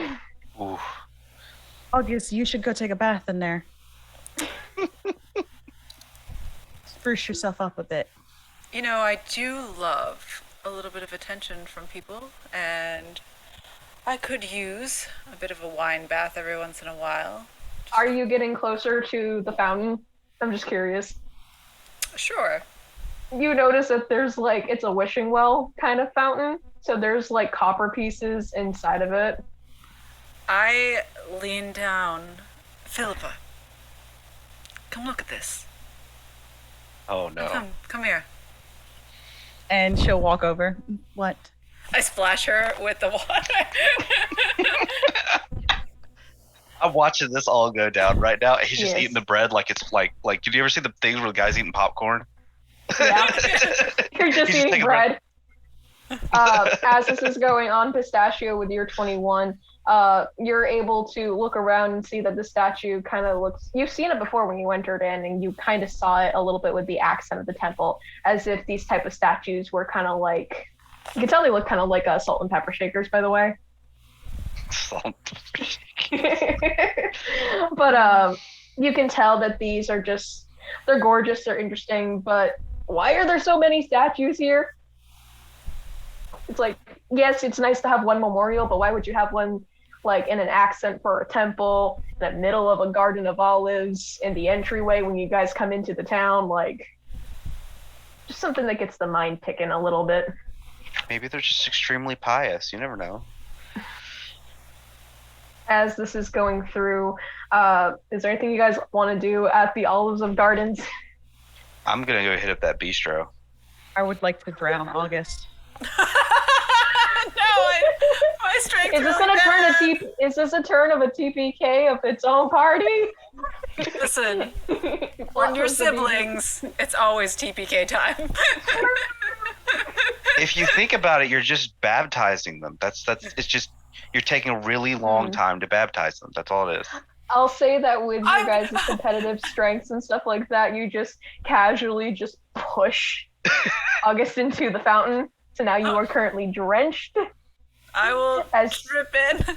I'm gonna look up and just like shake off kind of like all over so it splashes kind of outwards and like push my hair back. You know, you death warded me in that last 24 hours, so if you kill me, I'll just be right back. As this is going on, you just all of a sudden all you just hear, "Excuse me, is there a problem here?" No. You see this like finely dressed up elf, like with his hands folded, like, "Is there a problem here?" I'm so sorry. And I'm gonna try to climb out of the fountain. I'm gonna look at the elf. I apologize for his behavior. He had a little to drink on the way over here. I also saw you push too, so were you drinking no, too? No. Or? You see, he's able to cast minor illusion. Don't believe anything she says. She's a liar. And I'm just gonna walk over and I'm gonna put 2 gold coins in the guy's hand. Like, I'm sorry for my brother's behavior, and just walk away. Very well. I'll let the people at the temple know that there's a mess here. Anyways. I'm so sorry. Precipitation, which I don't have. Oh, you're Aroma Joe. I'm the bishop of the Temple of Aroma. Yes. That's fantastic. You are one of the highest rated people in nutrition. Would you like a spice bag to kind of sober yourself up? Absolutely, I would love a spice bag. He's just gonna pull like a little sachet, and it smells like rose, lavender, and peppermint. While Aroma Joe is passing the spice bag over to August, Pistachio is gonna lean in and try to like smell Aroma Joe. Okay, roll a stealth for a good sniff. I'm like watching over his shoulder, like. He is called Aroma Joe. I must know why. Imagine him going in for a smell and like fans go woo. There's gonna be some weird fan art. I said you can hear his brain ticking, so you know. That's an 18. Okay, give me a moment. That's a 3. So he doesn't notice at this moment. He smells very rosemary-ish. It's got a little bit of sage on him. There's something familiar. What did you roll again? An 18? Yes. Okay, so he smells kind of, not bergamot. He smells very nice, very, very clean and stuff. You can just smell a bunch of different things. You notice that there's also a little bit of kind of like a fan. So then if like scents need to be cleansed for like a palate or whatever, for someone that's very, very sensitive, he can just fan himself very quickly. He's very elegant when it comes to things. As this is going on too, you see what looks like to be a rusted key, however, on his left side. Noted. Is there anything you want to... What? Noted. Okay. We didn't... I don't remember us hearing anything about him needing a key from him, did we? No. Okay. Just making sure I didn't, Tony, forget something that... Mr. Aroma Joe. You can call me Bishop Joe, or just call me Joe. How about that? Joe. Oh, thank you so much. I very much appreciate that. Have you heard of any problems outside of attrition? Perhaps, people acting a bit strangely, not like themselves. A little noodly, perhaps, with their limbs. Noodly? It's Oh, turn of the phrase. I mean, other than joyous of nature from everything coming through with the festival coming of spice, we haven't really seen that much. I mean, we have been having a problem with people going missing lately. There has been that, but I'm not pretty sure. Come again? I found a identification card on the roadway. Oh. Would you happen to recognize this man? And I hold up Lafayette's picture. It's gonna hold. It's got a 17. Oh yeah, that's Lafayette. It's one of the Butcher brothers. I didn't even know he went missing. Insight check. Okay, roll insight. I've already wandered off towards the bistro, by the way, so I don't even know what else is going on. They started their mess and I disappeared. You smell that pesto. You smell that pesto. 12. 12. You think that he might be he's a bit of a dick. I'll say that.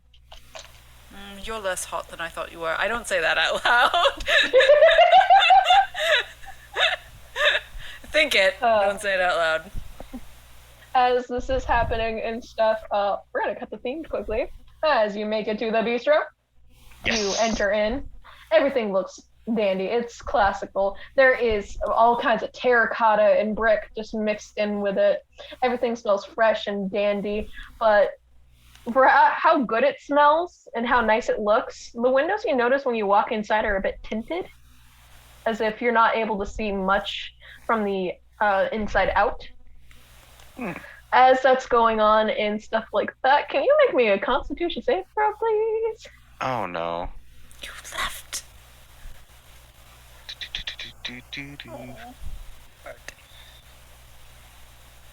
That's probably not good. That's a 12.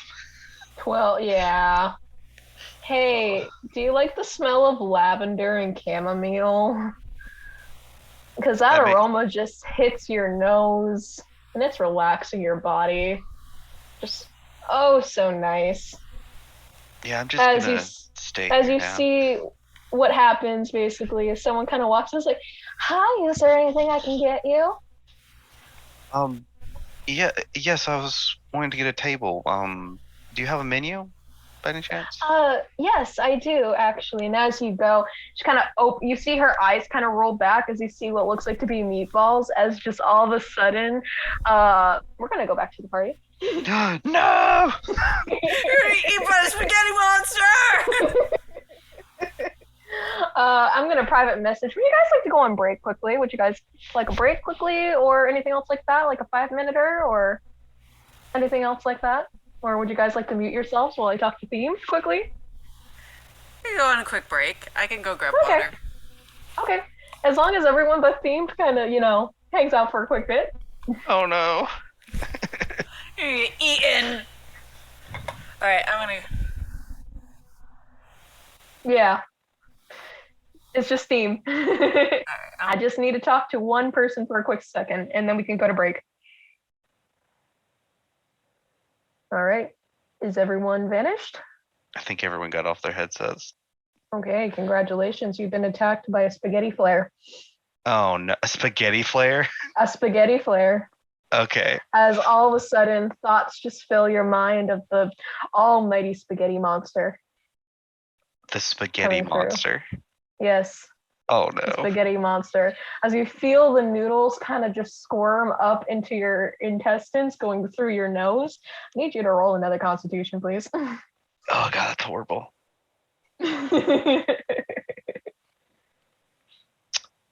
That is a 21. Oh, as you go, you're able to, with the smell of pepper coming from this spaghetti flare, you just sneeze very, very difficultly, out as it kind of falls out. And all of a sudden, this waitress just kind of shrivels up into pasta and vanishes a little, just vanishes out, leaving whatever clothes they had on them and stuff just drop and run away. Ugh. And now you can go on your break. Oh my god. Am I back to myself or am I still You're back to yourself, but I will say this, give me a perception check quickly. A perception check.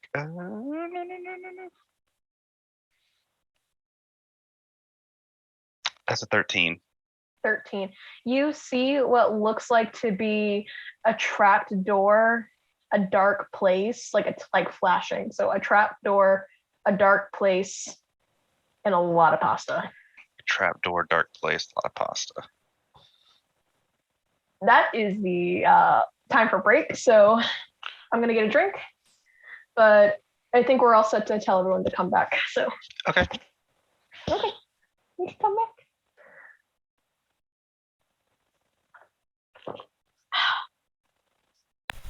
Did you die? Also- Are you dead? Also, Beam, at this time, you are able to leave the bistro if you'd like. Oh, you're dead. I don't know what he's doing, but okay. If you need to get water, you can get water. How's everyone doing so far? I'm having fun. Okay. We might have to go until 8:30. Is that going to be okay with everybody? Till So just be like 1 more hour by how the speed everything's going. Is that okay with Okay. everybody? that's fine with me. Also, we just got raided from Grim Songbird. Thank y'all. Thank you. Hi. Were they able to hear that little break, or You guys are still on. because the right? people? So people in the chat, please do not spoil what just happened. I want to know. That's all I ask. Please do not spoil what happened. All right, I'm gonna go to drink real quick and then I'll be back. Go get your drink. But Get my Dude, drink how are and you feeling? ingredients. I didn't hear that How last are you- part. how are you feeling? A little bit grossed out. I had the Yeah? idea of having that happen was pretty nasty. You got pesto in your nose. I'm gonna let you know this right now. So all I can smell is pesto. All you can smell right now is pesto. Pesto, pepper, and a little bit of balsamic vinegar. Oh God, that's a horrible combination. You know it. But yeah, when we come back, I know the first thing he's gonna do is get the hell out of there. All All right. right, I will be right back. So I think the good thing for us to do is go and break, but I do want to bring up some announcements for those that are watching on the stream so far. Are we still on the stream? Yep. All right. So to give you guys an idea, we are going to be continuing Valmira soon. Valmira should be coming on next week. We're not sure about that yet, but we're going to make it clarified. An announcement most likely will be on either my TikTok for Friendly Celestial, or it will be on somebody else's. We will try to get that news out there as soon as we can. And 4 is going to be starting back up on January 28th as well. So T-minus 20 days, or whatever that Tuesday is, the last Tuesday of January. We're going to be going back to that. It's exciting. It's very, very Yes, exciting. and And also very scary. And I believe there's going to be Curse of Strahd tomorrow. I'm not sure. Is there going to be Curse of Strahd tomorrow? Do you know? DMDisaster? I don't know if I think she might have stepped away. okay. I don't know if Curse of Strahd's going to be on tomorrow or not. I believe we are going to at least attempt it. We are having some technical difficulties due to our technicians being a little bit out at the moment. But for those that are here that are trying to do their best, we appreciate every single one of them. It's going to be trying to get some more sponsorships in for us. We have sponsorships coming through. We obviously still have Geeky Clean for those of you that don't know, and we're going to try to work on getting some more, hopefully in the future. My dog Right. tried to eat my pen. Oh no. She's We're still afraid- live, by the way, Rock. Oh. My dog doesn't like the clicking sound. Mm. Or she like is really interested in it. I don't know if she's afraid of it. There you go. I All was my trying pens. to show her that they're not scary, and she just decided to run. No, you cannot eat a pen. So to give you an idea, when Themed Cut does come back, he's gonna smell of pesto, pepper, and balsamic vinegar. Balsamic vinegar? That's a big word for Elmo. I love that meme so much. If you guys have not seen that meme, I need to send you more memes. My memes are trash. My favorite is the one where it says Rocco Material. That's not Rocco's hand. That's Rocco's butt. Oh my god. I think that might be my next character, as I'm gonna make an Elmo-based character. I was literally just trying to go through all of the Bennet brothers. Where's my goal, ma'am? Oh boy. I'm done now. There you Played go. all of them. And I All gave the brothers have been DMDisaster. played. Yep. And I There gave you go. DMDisaster Phillipa, so I'm good. We're good. We're good. You got some lore coming in. Mm-hmm. That's awesome. I'm so excited for this cookbook. Woo! Y'all got a lot of gold already. You know what I'm really excited for, though? I'm excited to get Icewind Dale up and going. For those of you that are watching the stream, I'm very excited. We're debating on doing Icewind Dale. I think it's been confirmed that we're going to be planning on doing that for the next Sunday show, but we're trying to make sure all the Sunday shows are all set. So excited for Icewind Dale. I am changing one thing, and that's going to be the human sacrifices, because just me as a DM is just I don't like no. Yeah. Yeah, as a DM, that's no. And I'm going to make sure that I send roleplay consent sheets to everybody that is taking part in it. Let's see. I don't know who else is back. Is everyone back? Does everybody have snacks? I should have been eating Oh. these. I have I'm gonna eat these. reloaded my hydrate. What's your bird's There we name? go. This is Ramona.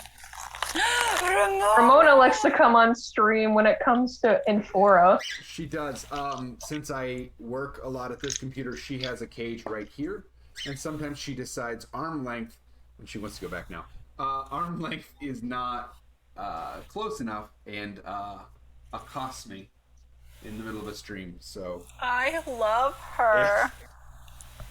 it's really interesting to be in, say, Infora and have a crisis going on, and a bird just right here all of a sudden. Yeah, bomb just goes off, and all of a sudden there's a bird. I love her. Or, do you remember Kelpie? Uh huh. I don't know if you. Okay, so for Rocks and for the viewers that are watching, Kelpie is a animatronic stuffy that is able to shoot little bullets out and stuff. Since this is a sci-fi campaign, and also Kelpie can fly. Kelpie It's is a a killer whale stuffy, to be exact. Yeah, it's a killer whale stuffy, and it's about yay like wide. It's like one of those like Denny's plushies that you can get. Literally gotten at Fantasy Denny's. I love it. Also, Denny's. So, hey, still looking Denny's, for that listen. sponsorship. Looking for that affiliate. Just say it. You know what'd be great? Pancake dice from Denny's. Like Arby's did their D&D dice. I don't know if you guys know that. They made custom dice. Denny's marketing. That's a pretty good marketing thing to do. Grand Slam dice. Yes. Oh my goodness. The 20 whenever is just you a do the- sunny side up egg. Wait, but there's also a pancake in it for each dice. So when you do a dice tower, you're stacking pancakes. Mm. Like Denny's, hey, hook us up! Alrighty, is everybody back? I believe that I'm is- Okay, we are. Then isn't dead, right? What? Is then dead? Then what are you doing? We're gonna get right into it. Thind is actually right now coughing and hacking up pesto, but somehow still alive. There's no one else in the bistro. There's no one else in the bistro. I am hightailing it out of said bistro. I'm gonna go try to find the rest of the group and warn them. 'Cause As I you don't- do, as you start moving your way through, I'm going to cut back to the party. Well, if you ever want to see me or just come talk to me, I'm usually at the temple, so that's where I'll be. My office is usually like the third door down the hall. But Right. you guys enjoy the gardens. Absolutely. Try to stay sober and out of the fountains. I'd appreciate that. I We look try to over keep this place very cleanly. I look over to Phillipa. I really want to push him in the fountain. Please help me. So, With At my this with moment, my impulses. at this moment, Pesto, I need you to make an athletics check to see if you can dodge to make sure you're out of sight because you're currently sniffing like his back. Absolutely. You said a dodge? Yeah. Yeah. Does that count as a trap I can see? Just, Sure.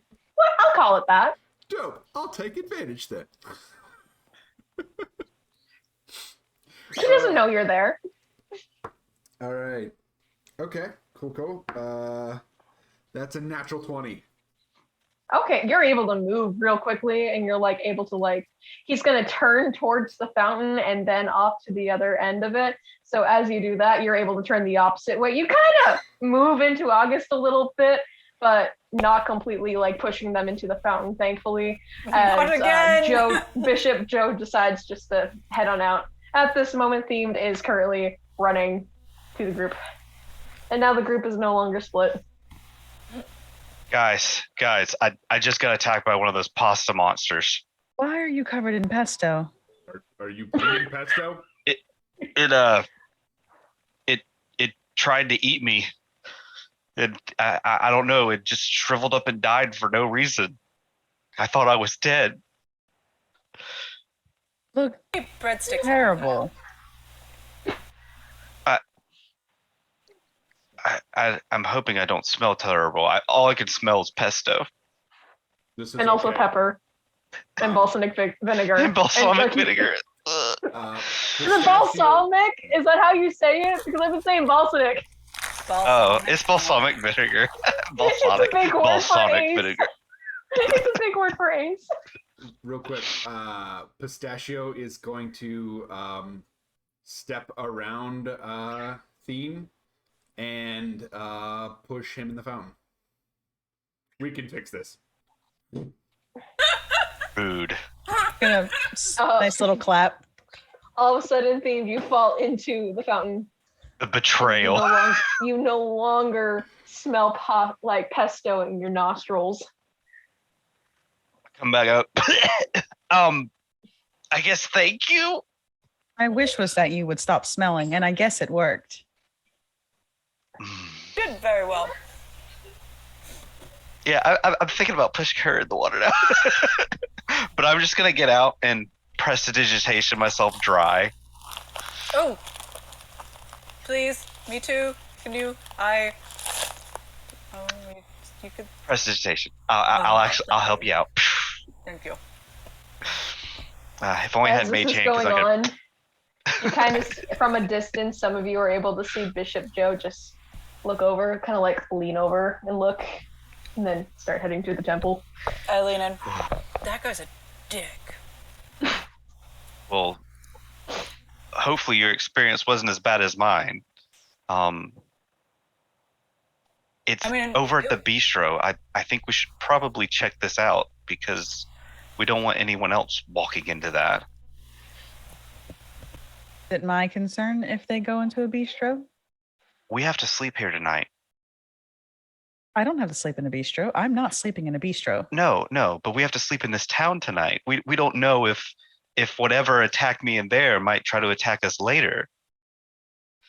I thought you said it died. Well, it died.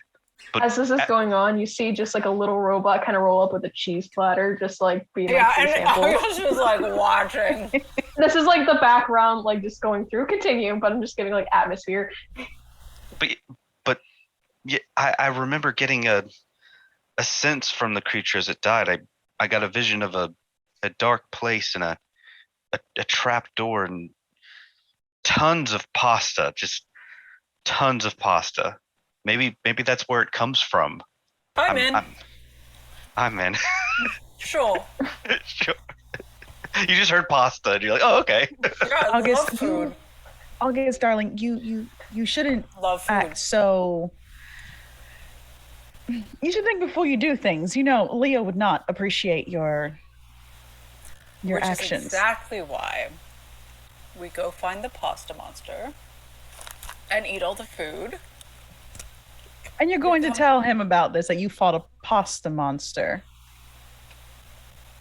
I mean, would it embarrass him a little bit if I, was the family champion? Absolutely. Yes, because you destroyed a spaghetti monster. We're going. We're going. Because you don't want me to die. As I'm like eating cheese. And pistachio. You just take the whole platter of I'm just pepper like jack having a cheese great and time. like sharp cheddar. Just There's the carbs are everywhere.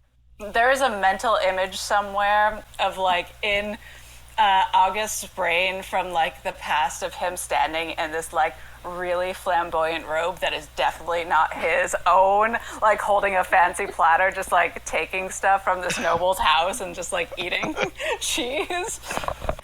As he like zones back up, Pistachio, don't you want to come and find Pasta Mansion?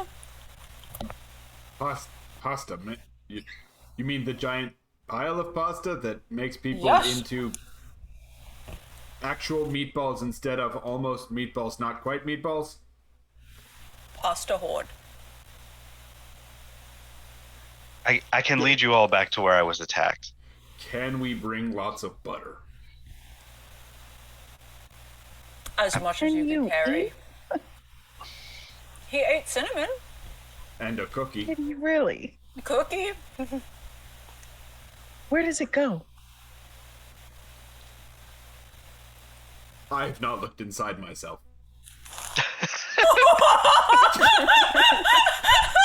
Please do remember that you did eat a whole case of cinnamon as well just now, so things Everything are tastes currently like not really cinnamon. settling. Everything just tastes like cinnamon and bread. Phillipa. There is nothing else. Just cinnamon and bread, if you can even taste. Totally can. All right, so where would you guys like to go? Would you guys like to go into the little bistro? Would you guys like to go to the temple? Would you guys like to go to the Brotherly Butchers? Would you guys like to leave the town? I Would you learned like something. to go? That Lafayette, Pasta Man, that had the bad knee, he was a butcher brother before he was a pasta man. Maybe So- are all the people in this town being slowly turned into pasta people? What if all the heads of all these establishments, the cafe woman, the butcher brothers, what if they're all getting turned into pasta monsters? Well, I still dickhead- prefer impastas. Okay, we'll go with your term, imposter. Well, Dickhead runs nutrition to the ground. I may be biased right now because I don't like him because he was mean to me. Pasta's not nutritious. We could go with this as a working theory, but I would think Elves eat leaves. Fine.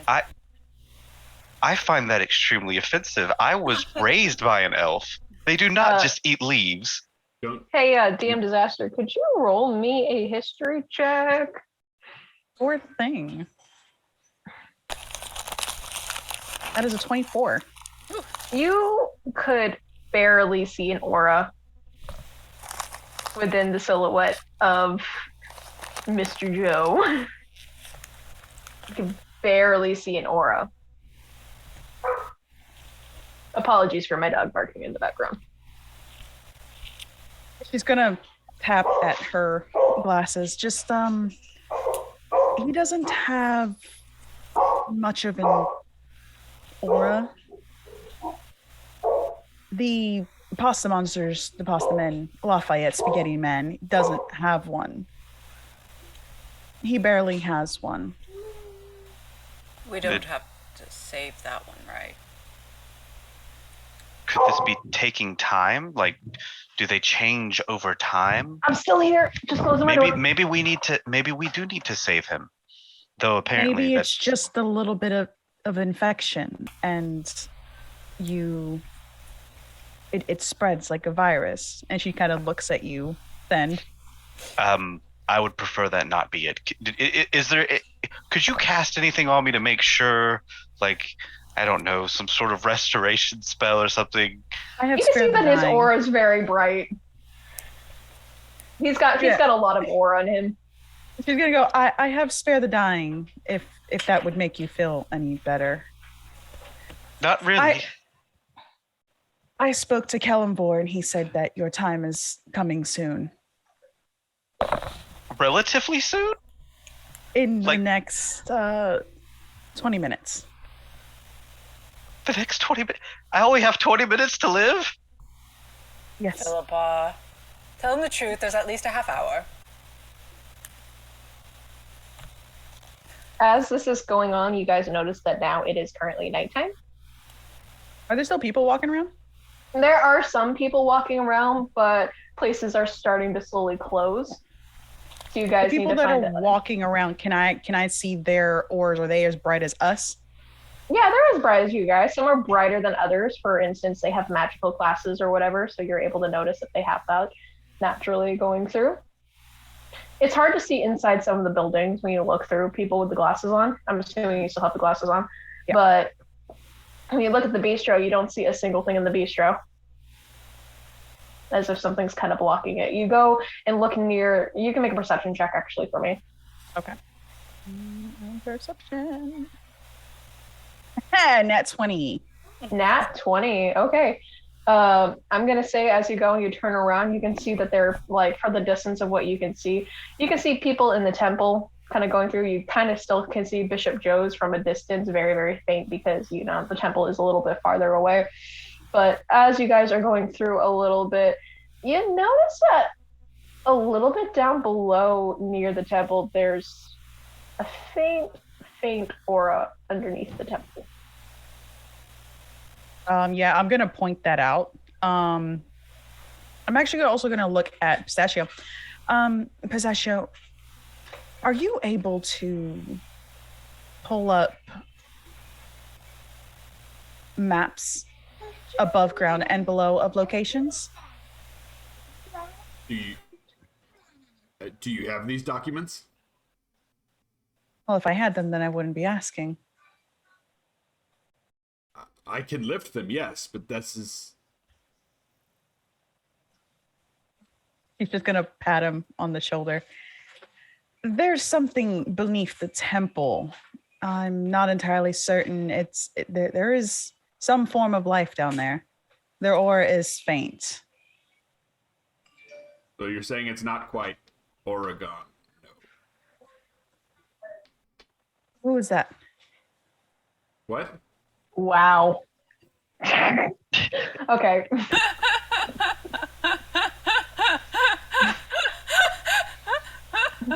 Oh no.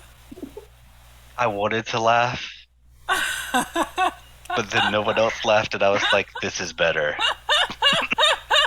That one hurt. Oh no. I am the stupid. I did not even know what you were saying for a hot minute. So which way are we going? Are we going to check out the bistro before we go to the temple, or are we going to the temple first? There's life down there and it is faint. I'm going to assume time is probably of the essence for that individual. So let's go to the bistro. So let's go to the bistro. That's evil. All right, so you guys heading to the bistro? Yeah, I guess so. Okay, so we're not splitting the party. Got it. No. So as you guys are heading to the bistro, it's nice. It's cute. There's like aesthetically pleasing like little instruments up there on the side of the walls. You have a look at the clear sense. You do smell a lot of lavender and chamomile though, but like not as strong as beforehand for a Fend. You see what looks like to be a pile of pesto and pasta kind of going through as if now it's trying to seep into the floorboards. Ugh. At the moment. So this is where As you do, you can still see where the clothes are of this person that was there before as well. This is what attacked me. a slime pile. It was human shaped before, but now yes, it's Okay. trying to. No judgment. Absolutely none. I was caught by surprise. I was focused on the bread. Absolutely, I completely understand that. You'll notice that on the counter there is also like things like little cups, little like cappuccino, like a quote unquote like a steamer machine for cappuccinos, for coffee and brewing. You also see what looks like to be a little bell that you can ring for assistance. I don't want to press that bell. As a pick up and ring. Oh, it's the pick up a drink. Like you can, like you. Are you gonna pick it up? Yeah. Okay. Are you gonna ring it? I look around at everyone. Okay, Yeah. I'm waiting.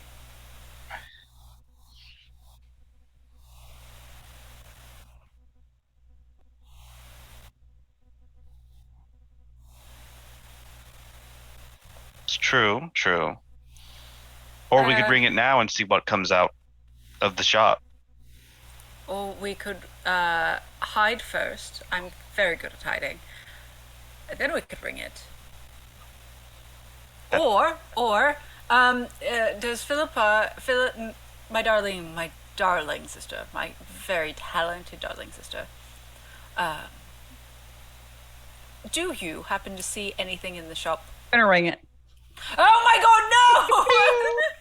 You're not talented! I throw Everyone make a Constitution saving throw, please. You bastard! No way. I love props, Nat guys. 20. 23. I love props. Okay. I love props so much. 16. Okay. Has anyone got higher than an 11? I got an 11 exact. Okay, meet to beat. Oh. I You're got holding a your breath. nat 20, but it would kind of make sense after he dealt with it Yeah, last. you would have had it. Yeah, I would have given you advantage too. You guys notice that it's just hitting really hard of lavender and chamomile now, like overbearingly to the point where some of you might feel a little woozy, but like not exhausted to the point where you're gonna pass out. I've got PTSD from it, so as he's like looking around. you go, you notice that a waitress kind of comes out in the kitchen and says, "Hi, what can I do for you guys?" Do I see her aura? No. It's gonna look What at can I do everybody. for you? She's one of them. Oh, okay. What? I'm literally gonna cast Dragon's Breath and just whoosh. Sure. Oh, do I need to roll anything? It is a 15 deck save. That's a 6. I feel bad because I'm about to burn this bistro down, but that's 10 fire damage. As you go, you notice that there looks like to be at the back of the bistro what looks like to be a fire protection ward on it, so the back of the bistro is not being through. But all of a sudden, you just see this face of the beast, like this mistress, just kind of open up a little bit to see what looks like to be kind of like an octopus with 2 eye meatballs and stuff. So, it's a burn No. and then goes to a crest and drops. Not ringing the bell anymore, and I chuck it. As you go to chuck it, it makes a Ah! as nothing happens. Oh. I am actually I'm concentrating on this spell. I would like to go forward into the bistro to see where it might have come from. So you're gonna go into the staff office in the back. I guess so, yeah. I'm going to follow him, and as I do, I'm going to touch his shoulder and cast guidance on him. Alrighty. So as you go into the back and stuff, you see what looks like to be not really a lot of stuff going on. It looks like there is a little pipeline, like sewage wise. You see what looks like to be like dishes backed up with like water that's kind of like going through. You can see that it's bubbling a little bit here and there inside of the sink, but everything else is like clean and like precise and like very cleanly, very up to code and stuff. The sink is gross. It looks disgusting, and this town is known for their cleanliness. Just the sink. Is it like maybe the water's been sitting there for a really long time? It's gross. Like you can't even see the bottom of it. You could stick your hand in it if you want to, but No, I don't want to. I feel bad for it, but I will pull my sword out and I will stick the sword into it, like down the bottom, and move around to see if there's anything at the bottom of it. Could you make me a competitive strength check? Oh no. Have Yeah, guidance. strength. Okay, that's good because I don't have a lot of strength.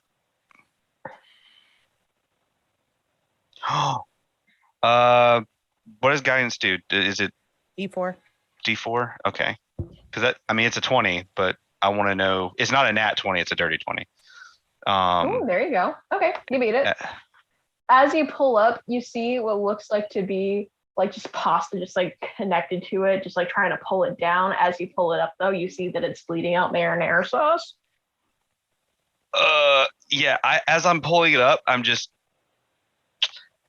sorry about this. Dragon's breath. It's in water, so as you go to do dragon's breath, it's water. There's water. It's submerged in water. Oh, okay. You're just boiling it, basically. Oh no. Yeah. No, actually, my Zoom keeps crashing. I don't understand that. Okay. Yeah. Just making it extra Tender pasta. Blech. You're just melting its armor class. It's fine. Just melting armor class. So yeah, I do that, and I'm just gonna try to like whip my sword away from it and step back. Okay. What are you guys gonna do now? Don't drink the water. Yeah. Can we keep going? Well, I remember seeing a trap door. There must be one back here. the cafe's gone. One of the brothers. I'm assuming that all of the Butcher brothers are the ones that were the thugs. So that's 2 places that are gone. Maybe we need. Other restaurants out there? The Garden of Olives, but it appears to be Bishop Joe's favorite place. And then Loomers and Bloomers, which is a vegan restaurant where it also sells knitted sweaters. It's a weird section of the market. It's not the best place. It's like when you see like one of those General Dollars in a field where there's nothing. Oh my god, yeah. Like that's what Loomers and Bloomers is. It's just you can buy garments and you can get vegan food. I'm gonna try to investigate this place to see if I could find a trapdoor of any kind. Just give it a really good once over. As you're wandering around, you can naturally see a lot of barrels for like stock and everything else like that. You can see what looks like to be a cellar door. It's not really much of a trapdoor. This is very much you can tell just by the structure around it naturally with your perception. It's mainly just a 1-floor place with a little like freezer pit, if that makes sense. Oh, like an old cabin cellar where it's like a root cellar. Yeah. Can I open that up and look down in? Yeah, you can do that. Yeah, I'll open it up just to look down in it and make sure like they're not just hiding underneath the floorboards. I'm like holding my crossbow over his shoulder just in case something flies up at his face. Or mine. I'm quite sure by now a minute has passed, right? Yes, a minute has passed. A couple minutes have passed. I'll say like 2 minutes have passed. There hasn't really been anything. You see like cocoa beans. You see all kinds of like natural goods. Hey, look, I gotta put my phone on the charger. But you guys are able to see just basic storage stuff like creamers and dairy products. You can see some oat, like milk as well. What else did you see then? It was a dark place with a trap. It was a trap door, a dark place, and then just a whole lot of pasta. And you saw this when? Whenever this thing was dying, whenever it was pulling back out of my body, which is gross to think about. Can I roll something to see if I know anything about like, because I've seen this thing's face is like kind of like hive mindy. Yeah, you can roll to see. You can roll an Arcana as well. Yeah, you can roll Arcana. I'm not very good at Arcana, but You could do Survival as well. that may be better. Let's see, where's my survival? No, that's worse. So I'm gonna. If you're a monster hunter, like for your family or stuff like that, I'll say you have advantage. I'm just a spy. I got a 13. I'm just Okay. a dude disguised. I'm an assassin. Like I do what they want. It sounds an awful lot like a mind flare, like behavior. So you killed it and you saw something. That doesn't necessarily mean it's here. Well, I didn't necessarily kill it. It just died on its own as soon as I was able to, I guess, come back to my mind. It just died. I have an idea. Can you describe the trapdoor? Could I describe the trapdoor? Yeah, I just know a trapdoor. It looked like it was like for surrounding area. It looked like it was like a well hidden one, like a secret compartment type of place. But it looked like for the outer point, for when you were focusing on just trying to get this mind flare out of you, it looks like it was in like a pristine condition area. So it would obviously. Okay, so I think it is probably in the back of one of these kitchens or something, because the area around it was very clean. But it is a hidden trapdoor. The brother man, Joe, said we try to keep everything very clean. This would implicate him, would it not?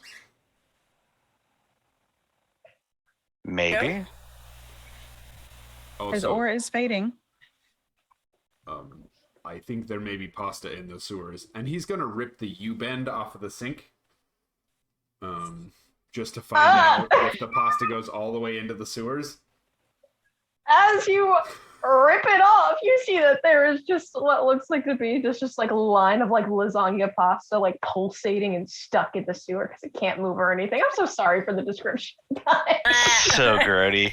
As you see what kind of looks like a little bit of hamburger stuck, kind of like when you get like food stuck in a drain and it's pulsating and you can feel it slightly vibrating in the pipe because you're holding it by the pipe.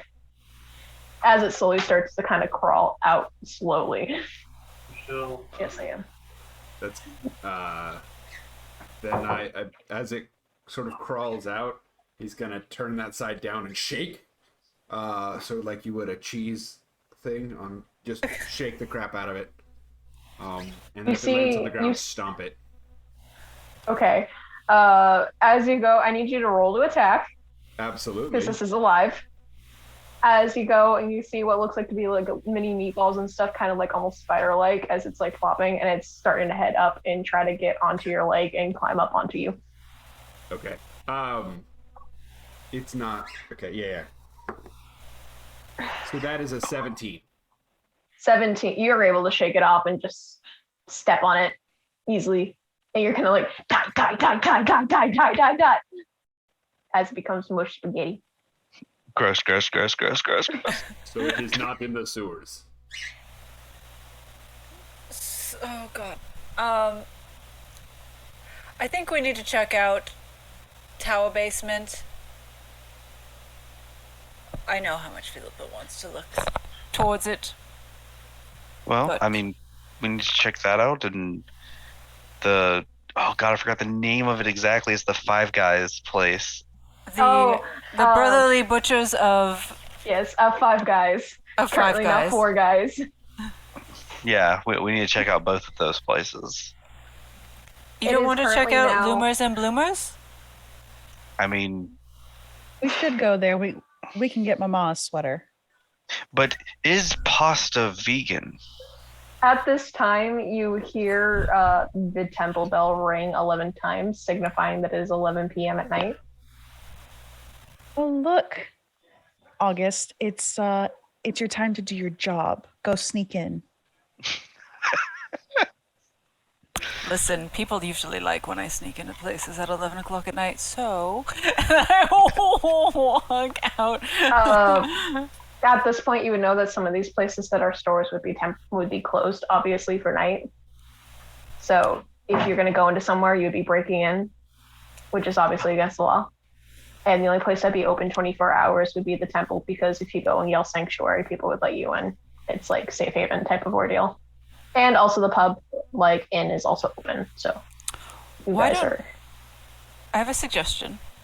Why don't we see if there's any auras going around at these places, and if there's not, we can kind of assume that they might be imposters. They might be imposters already. You used my word. I'm trying very hard to like you.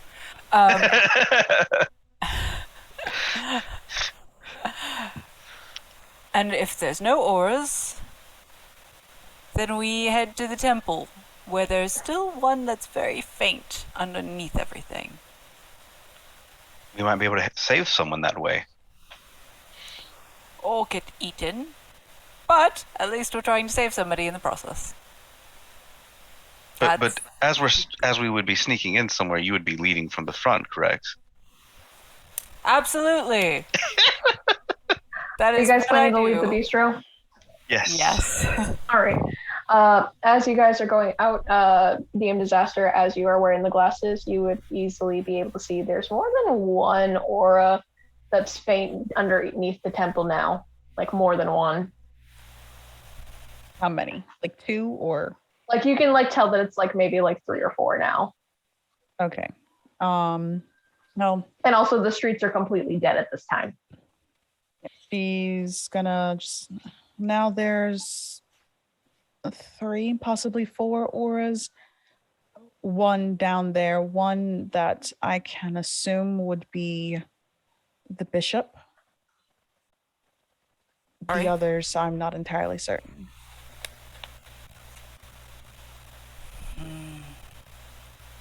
Well, I mean, we won't know until we get there. Time to see the safe haven. And then see if it's really safe or just a giant pasta making facility.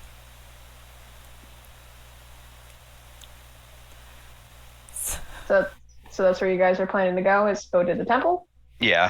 I think we have All to, right. yeah. Alrighty. We're getting close to near end time, so I want to try to give you guys as much DM pushing as I can without making it feel like it's railroady. But I want to go to Loomers and Bloomers. You can, but they're closed. I'll get a sweater later. It's fine. Send it to Leo. I think he'll like it. As you guys are making your way to the temple, you notice that bits and pieces of the paint along it are a lot different on the inner parts of the temple than the outer parts. As you are going through, you are able to open the door easily to the temple. It's very quiet for having the bell just being rung and stuff. As this place is a place of sanctuary, it is very reverent, very quiet. But as you go in, you notice that there's another door as well to it. Like there's like a mini altar and stuff, and then there's a bigger door in the back. Do you guys wish to go through that bigger door that's behind it? Yeah. It's like the first section for like entryway, and then like grand sanctuary area. As you guys go and you guys open the door, you guys notice that this is a temple for a completely different deity than what a temple for sanctuary would be. You can make arcana checks if you would like to. You can make history checks if you'd like to. Can I make a religion check? Yeah, you can.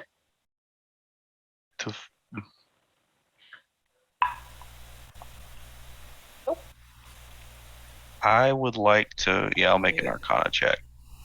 Okay. History. That is another nat 20. That's a 27. Okay. D&D Beyond loves me tonight. That's awesome. Normally it's You the would be opposite. able to naturally figure out that this is a temple for the Great Mother. She is known for growth, life, and for blooming and roses and grain and prosperity. Which kind of makes sense, but when you looked out beforehand, because like you go in front of the door, like the first door, and you go in, and it's like, oh, look at that. It looks like, It's something as simple as the lawgiver, which is known for things such as conquest, darkness, law, rulership, and like all that good stuff. But you go in and you notice it's a completely different place. It's a completely different atmosphere going into it.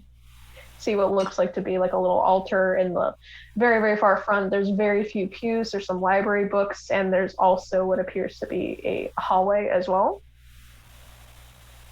I'm guessing it looks very clean in here. It's very, very, very clean, especially the altar. Does the area around the altar look familiar to me? Like in the sense of the trap door? Like I'm trying to line up images. I'll say this for time's sake. Yes, it looks very, very similar. You would be able to figure out that this area, the sanctuary, is very, very reminiscent. Did anyone else try to roll for religion as well? I rolled for history with 17, but... Okay, so you would know that this place is known for the Great Mother deity. And Philipina, for you being a cleric, I'd say that you would naturally know immediately what type of deity this was, even though it's probably not the one that you follow. You would know that this one is actually pretty well known within areas such as Strahd and all that stuff. Like Strahd would even know kind of a little bit about this type of being, because there's the Strahd deities. It's like, ooh, pretty. It's like, ooh, dark and gloomy. Ooh, pretty. Question for you: does it smell like rosemary in here? Oh yeah, it smells like rosemary, sage. Smells like barley wheat. Smells like salt. There's some salt pillars. I'm gonna take my ink bottle, and I'm just gonna open it and pour the ink as I'm walking towards the altar. As you're doing that, you notice as you get closer to the altar, the ink starts to actually start seeping through, as if there's some wood underneath the texture kind of absorbing it near the altar. Oh, I am going to look at the altar and look over at Thend. Is it somewhere around here? I believe so. Good, and I'm going to guiding bolt the altar. Oh no! Oh Jesus! As you go to guiding bolt, you go and you immediately break it in half as it cracks and makes a lot of booming noise.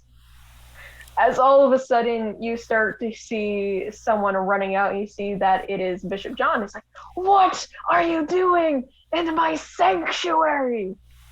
You notice that he's a lot paler. I'm good at stealthing. You realize that, right? I can't do that when you just blow things up. That was not me. That was her. Bishop, who's it? What?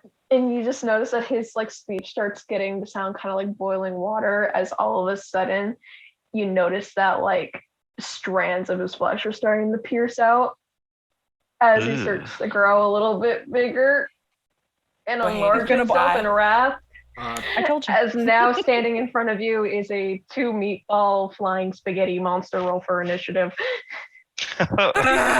She's gonna point. I told you. Congratulations, you are fighting the flying spaghetti monster. Where's awesome. Courtney? I need to save a tiger. So that is natural 20 to give me 22. Okay, give me a moment. Give a moment. Yeah, I'll wait till you're ready. Gotta get to that page. I actually rolled well. I have a feeling because I rolled 2 nat 20s in the last 4 or 5 rolls. I'm worried. D&D Beyond giveth, D&D Beyond taketh away. Take it away, absolutely. Yeah. All right. So give me a second. Okay, that's funny. 25 or higher. 25. Oh dang! Cool. Jesus, he rolled a nat 20 and didn't even get that. What the world? I have a +6. What did you get? 26? 25. 25. 25. Okay. anything lower. So we're gonna go 20 to 15. I got a 17. Okay. I got Pistachio has 16. a nat 20. Oh, okay. So What? I have a 22. But it was with a nat 20. Does that? Yeah. I've always wondered, does that make you go first or what? No. I just have it whoever has the highest stats. That's usually what I do. I thought I rolled well, so did not. Rock, what did you roll? No, I got a 15. Okay, that's fine. You're just going last. It's fine. That's why I said meh. Yeah, DMDisaster, you're going to be going first. Then it's going to be the flying spaghetti monster. Then it will be Pistachio. Then it'll be Thend. And then it will be Augustus. Okay. I am going to. Where are you? I'm going to point my finger at it, and I'm going to cast Toll the Dead. Okay. What do I need to do with that? I am sorry about that. That is my child. Okay. It is okay. As soon as I do, a bell fills the air for a moment. The target must make a wisdom save or take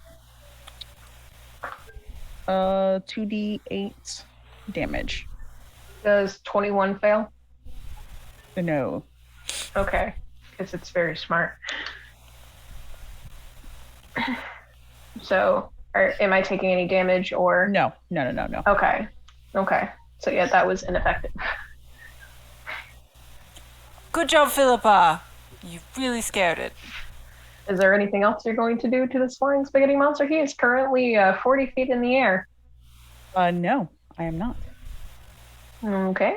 Then at the end of that turn, it is the spaghetti monster's turn. Seeing that you were trying to hurt it, he's going to look at you, especially since, you're the one that dumped ink. And he's going to take his noodles and try to make a noodle attack. So then it can try to grapple you. Does a 13 hit? No, it does not. Alrighty. He's going to... Okay. He's going to try to at least grapple you. And he rolled a 2, so that failed. He grabbed you by the buttery noodles and missed. And with that, we are going to Tony. Pistachio, what are you doing? Real quick. I think I just answered my question about the cloak. So I was trying to figure out if it takes an action or not. And it does. Bonus action. Oh, it's bonus action? It was a bonus action because it's a cloak. You're able to cast it. That is dope. I'll be saving that for a minute. But first we rage. And this time, instead of claws, Pistachio is growing a tail. It's a spiky He's so tail. cool. And it is definitely a Stegosaurus tail because, hell yeah. If you can choose to be a Stegosaurus, you should, Valid. Then he is going to pull his great axe off of his back. And this, actually, real quick, this flying spaghetti monster, is it 40 foot tall or 40 foot in the air? 40 foot in the air. Gotcha. So, I may back that up and use Cloud of Daggers instead of Rage, because I can't swing 40 foot. You're okay with that? Yeah, I'm fine with that. So yeah, I'll put Cloud of Daggers right around it. Alrighty. Go ahead and do that, and then I'll pull out. Yes, some I will hand help axes you with from it. I will help you out with that damage. Dope.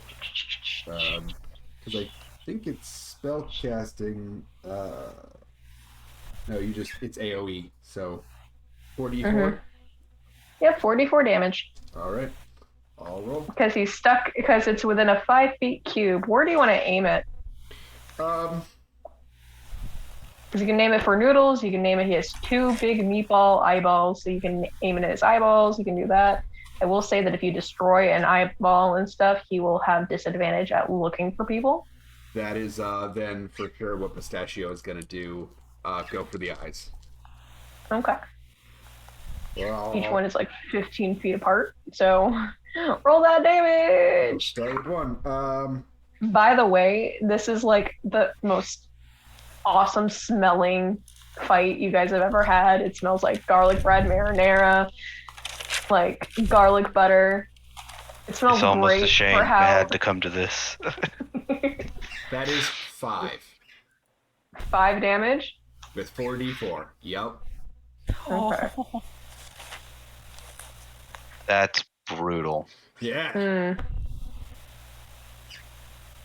Alrighty. Is that going to be the end of your turn? I think no, it actually won't. Since that was a bonus action, he's gonna pull out 2 hand axes and sling those things.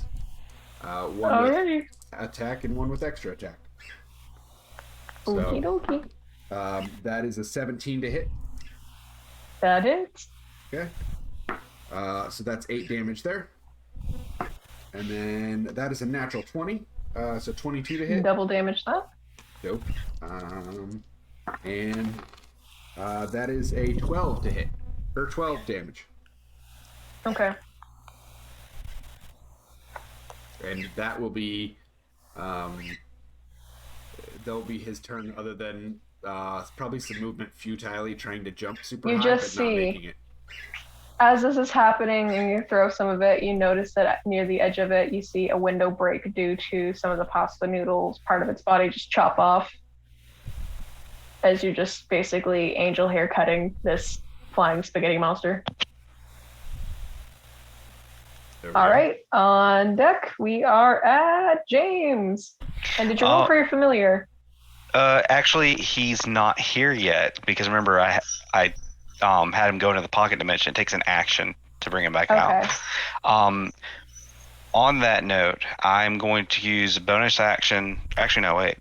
It would probably be smarter to. You know what? I will use my action to bring him out of the pocket dimension. And when I do, I will roll for initiative. Okay. And I gotta pull up his sheet. Roll for initiative. He got a 14. Okay. So he's going to go right after Rocky will be going last. Okay. And then I am going to. He appears within 30 feet of me. How far is the spaghetti monster from me? I know it's 40 feet in the air. 40 feet in the air. I'm going to say diagonally. It's about, let's see, are you near the altar? Yeah, I was walking up behind Phillipa whenever she was doing the Okay. ink. So you guys are like literally like an 85-degree angle above it. So you guys are basically just right under it. Ooh. Yeah, I'm going to have it appear 30 feet overhead. Okay. I am going to be putting my photo on Yip's photo because I need to charge my phone. So I am still here though. Okay. Charging my phone.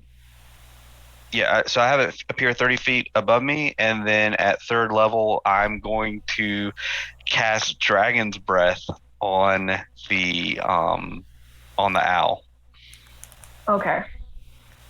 and now it has the ability. It has the ability to use that action.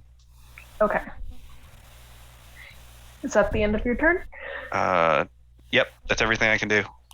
Alrighty, we are moving on to Rock, and then on deck will be the familiar. All right. I am going to see the cloud of dagger eyeball and use that to my advantage and try to hide towards the shards of the altar, what is now broken altar, and try to hide myself there. Okay, you are able to be non-seeable. It's a big altar made out of stone, so. And I will prop up. Do I want to use my dagger? Do I want to use it? No, I have it. Also, you guys are now able to see the trapdoor. I'm going to. Oh, fuck that trapdoor.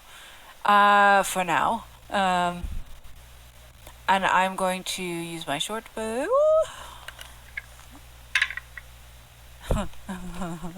13. 13 to hit. Yeah. Okay, it just misses. As you start to go and you aim it, as it tries to go through the cloud of daggers, one of the daggers actually cuts that arrow in half. Shit. Ah. Damn it.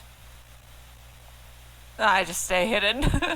Or try to now that I missed! Alrighty. What's new? Now it is the familiar's turn.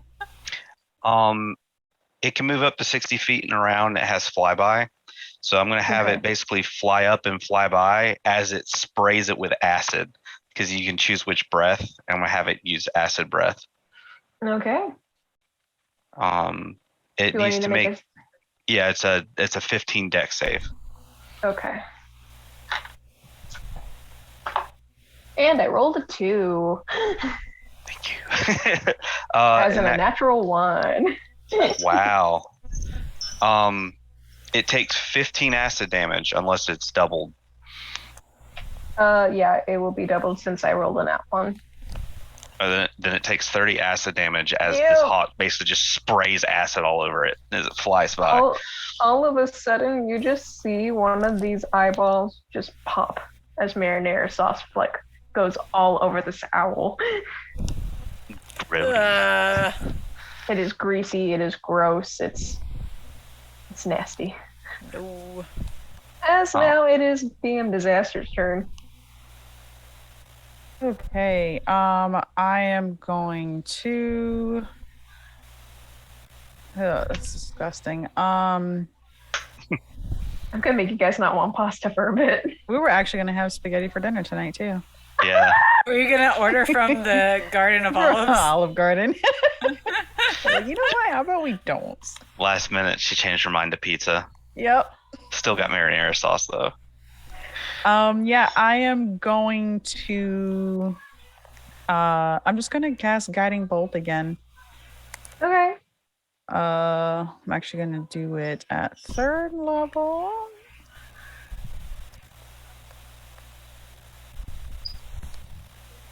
$18. 18 hits.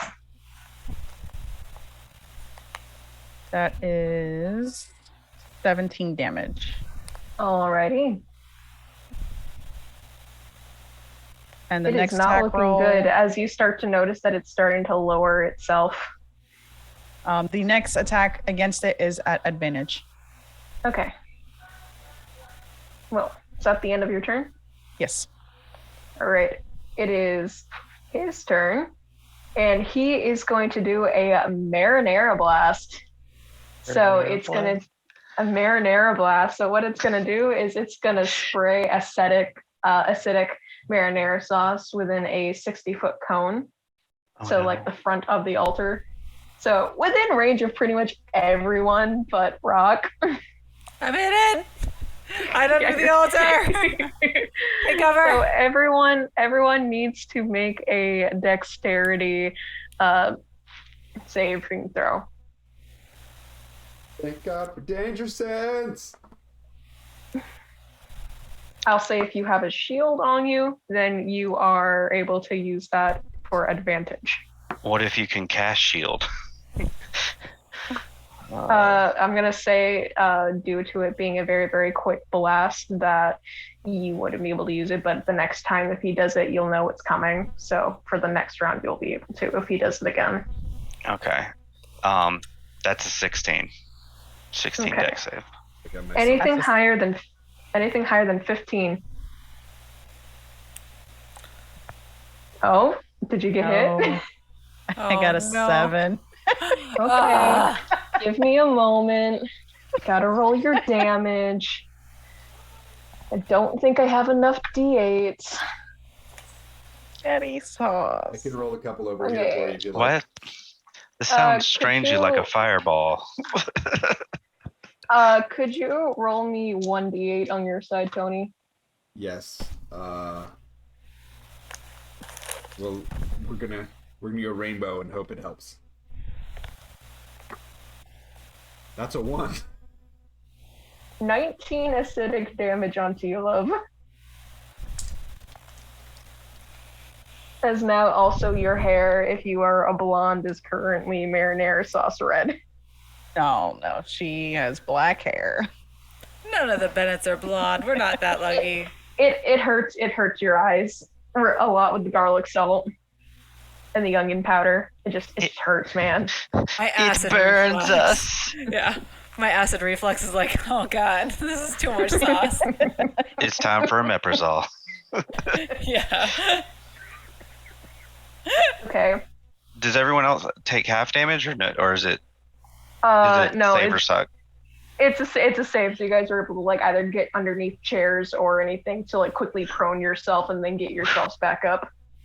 Okay, thank goodness, because I thought I was going to have to make a con check. No, but it smells very nice in this sanctuary. It just smells like there's too much marinara sauce currently. Tony, it is your turn. Awesome. And that thing is still 40 feet in the air, right? It currently got lowered to 20 feet because of its pain, so it is moving out of the cloud of daggers at this moment. Because that's a cantrip, does it require concentration? It does require concentration, right? You can do it up to 3 times with the cloak. So if you need to dispel it and do it again, that's something you can do. Okay. Because you will lose consciousness if you choose to rage. So. Yep. And here's the other thing: is it near a wall? Yes, you are near a wall, near big windows and stuff like that. Awesome. So from Bestial Soul, I get a climbing speed equal to my walking speed, including upside down even, without needing an ability check. So he's gonna get little climber spikes on his wrists up the wall, and try to jump at this thing with his great axe. Okay. If he can get high enough to get to an eyeball, he's gonna swing at that. Yeah, you would have to go up 30 feet. Okay, he's got 50 feet of movement, so if it's Yeah, like 10 so to you the can wall, even go 40. You can even go 40 and jump from the window to the wall to the eyeball. it actually Sweat drop down my meatball. Oh, God. Sorry. can he land on top of the head and just swing down? Is that possible? You can make a perception check to find out. I'll do a perception check to find that out. Absolutely. That's a non-nat 20. Okay, you're able to realize that if you were to fall into it and miss the eyeball, you would most likely have a possibility of being grappled. Fall into it and miss the eye. Okay. Worth it. Let's go. Yeah, he's gonna jump at it with the great axe, sort of aiming for the eyeball and then hack at that. Okay. Does he have advantage because of the guiding Yes, bolt? he has advantage. Cool. Then I won't. Is that only one or both attack? Well, you know what? Let's do that for now. And he does bust out the tail as he is going to rage. Okay. Yeah. So that is a natural 20 for the first one. Okay. And that's a D12. So I'll say that you're able to hit the eyeball. nice. So that is 11 damage. How do you want to do this? Oh, sweet. For just the eyeball or for the whole thing? Oh, for the whole thing. Oh. He had like 3 hit points left.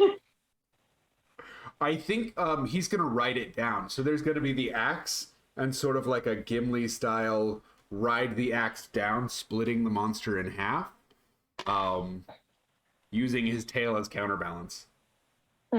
As you're going, you are riding this meatball down. You're just getting the marinara sauce sprayed all over you from just the inside guts.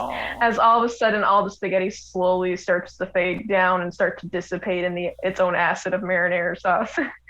As that's going through, you guys have successfully saved the town from the flying spaghetti monster. As even the trap door that was underneath is now been incinerated by the amount of acid through the marinara sauce. And you were able to find Courtney and also a couple other people that had been captured that night. Meaning, congratulations. So congratulations, Augustus. You're going to be having a pet tiger at the end of this. Oh yeah. And yeah, so thank you everybody for coming tonight. I appreciate every single one of you guys, and the adventure continues. Until then, roll initiative. Have a good night, guys. Bye. Bye. Bye.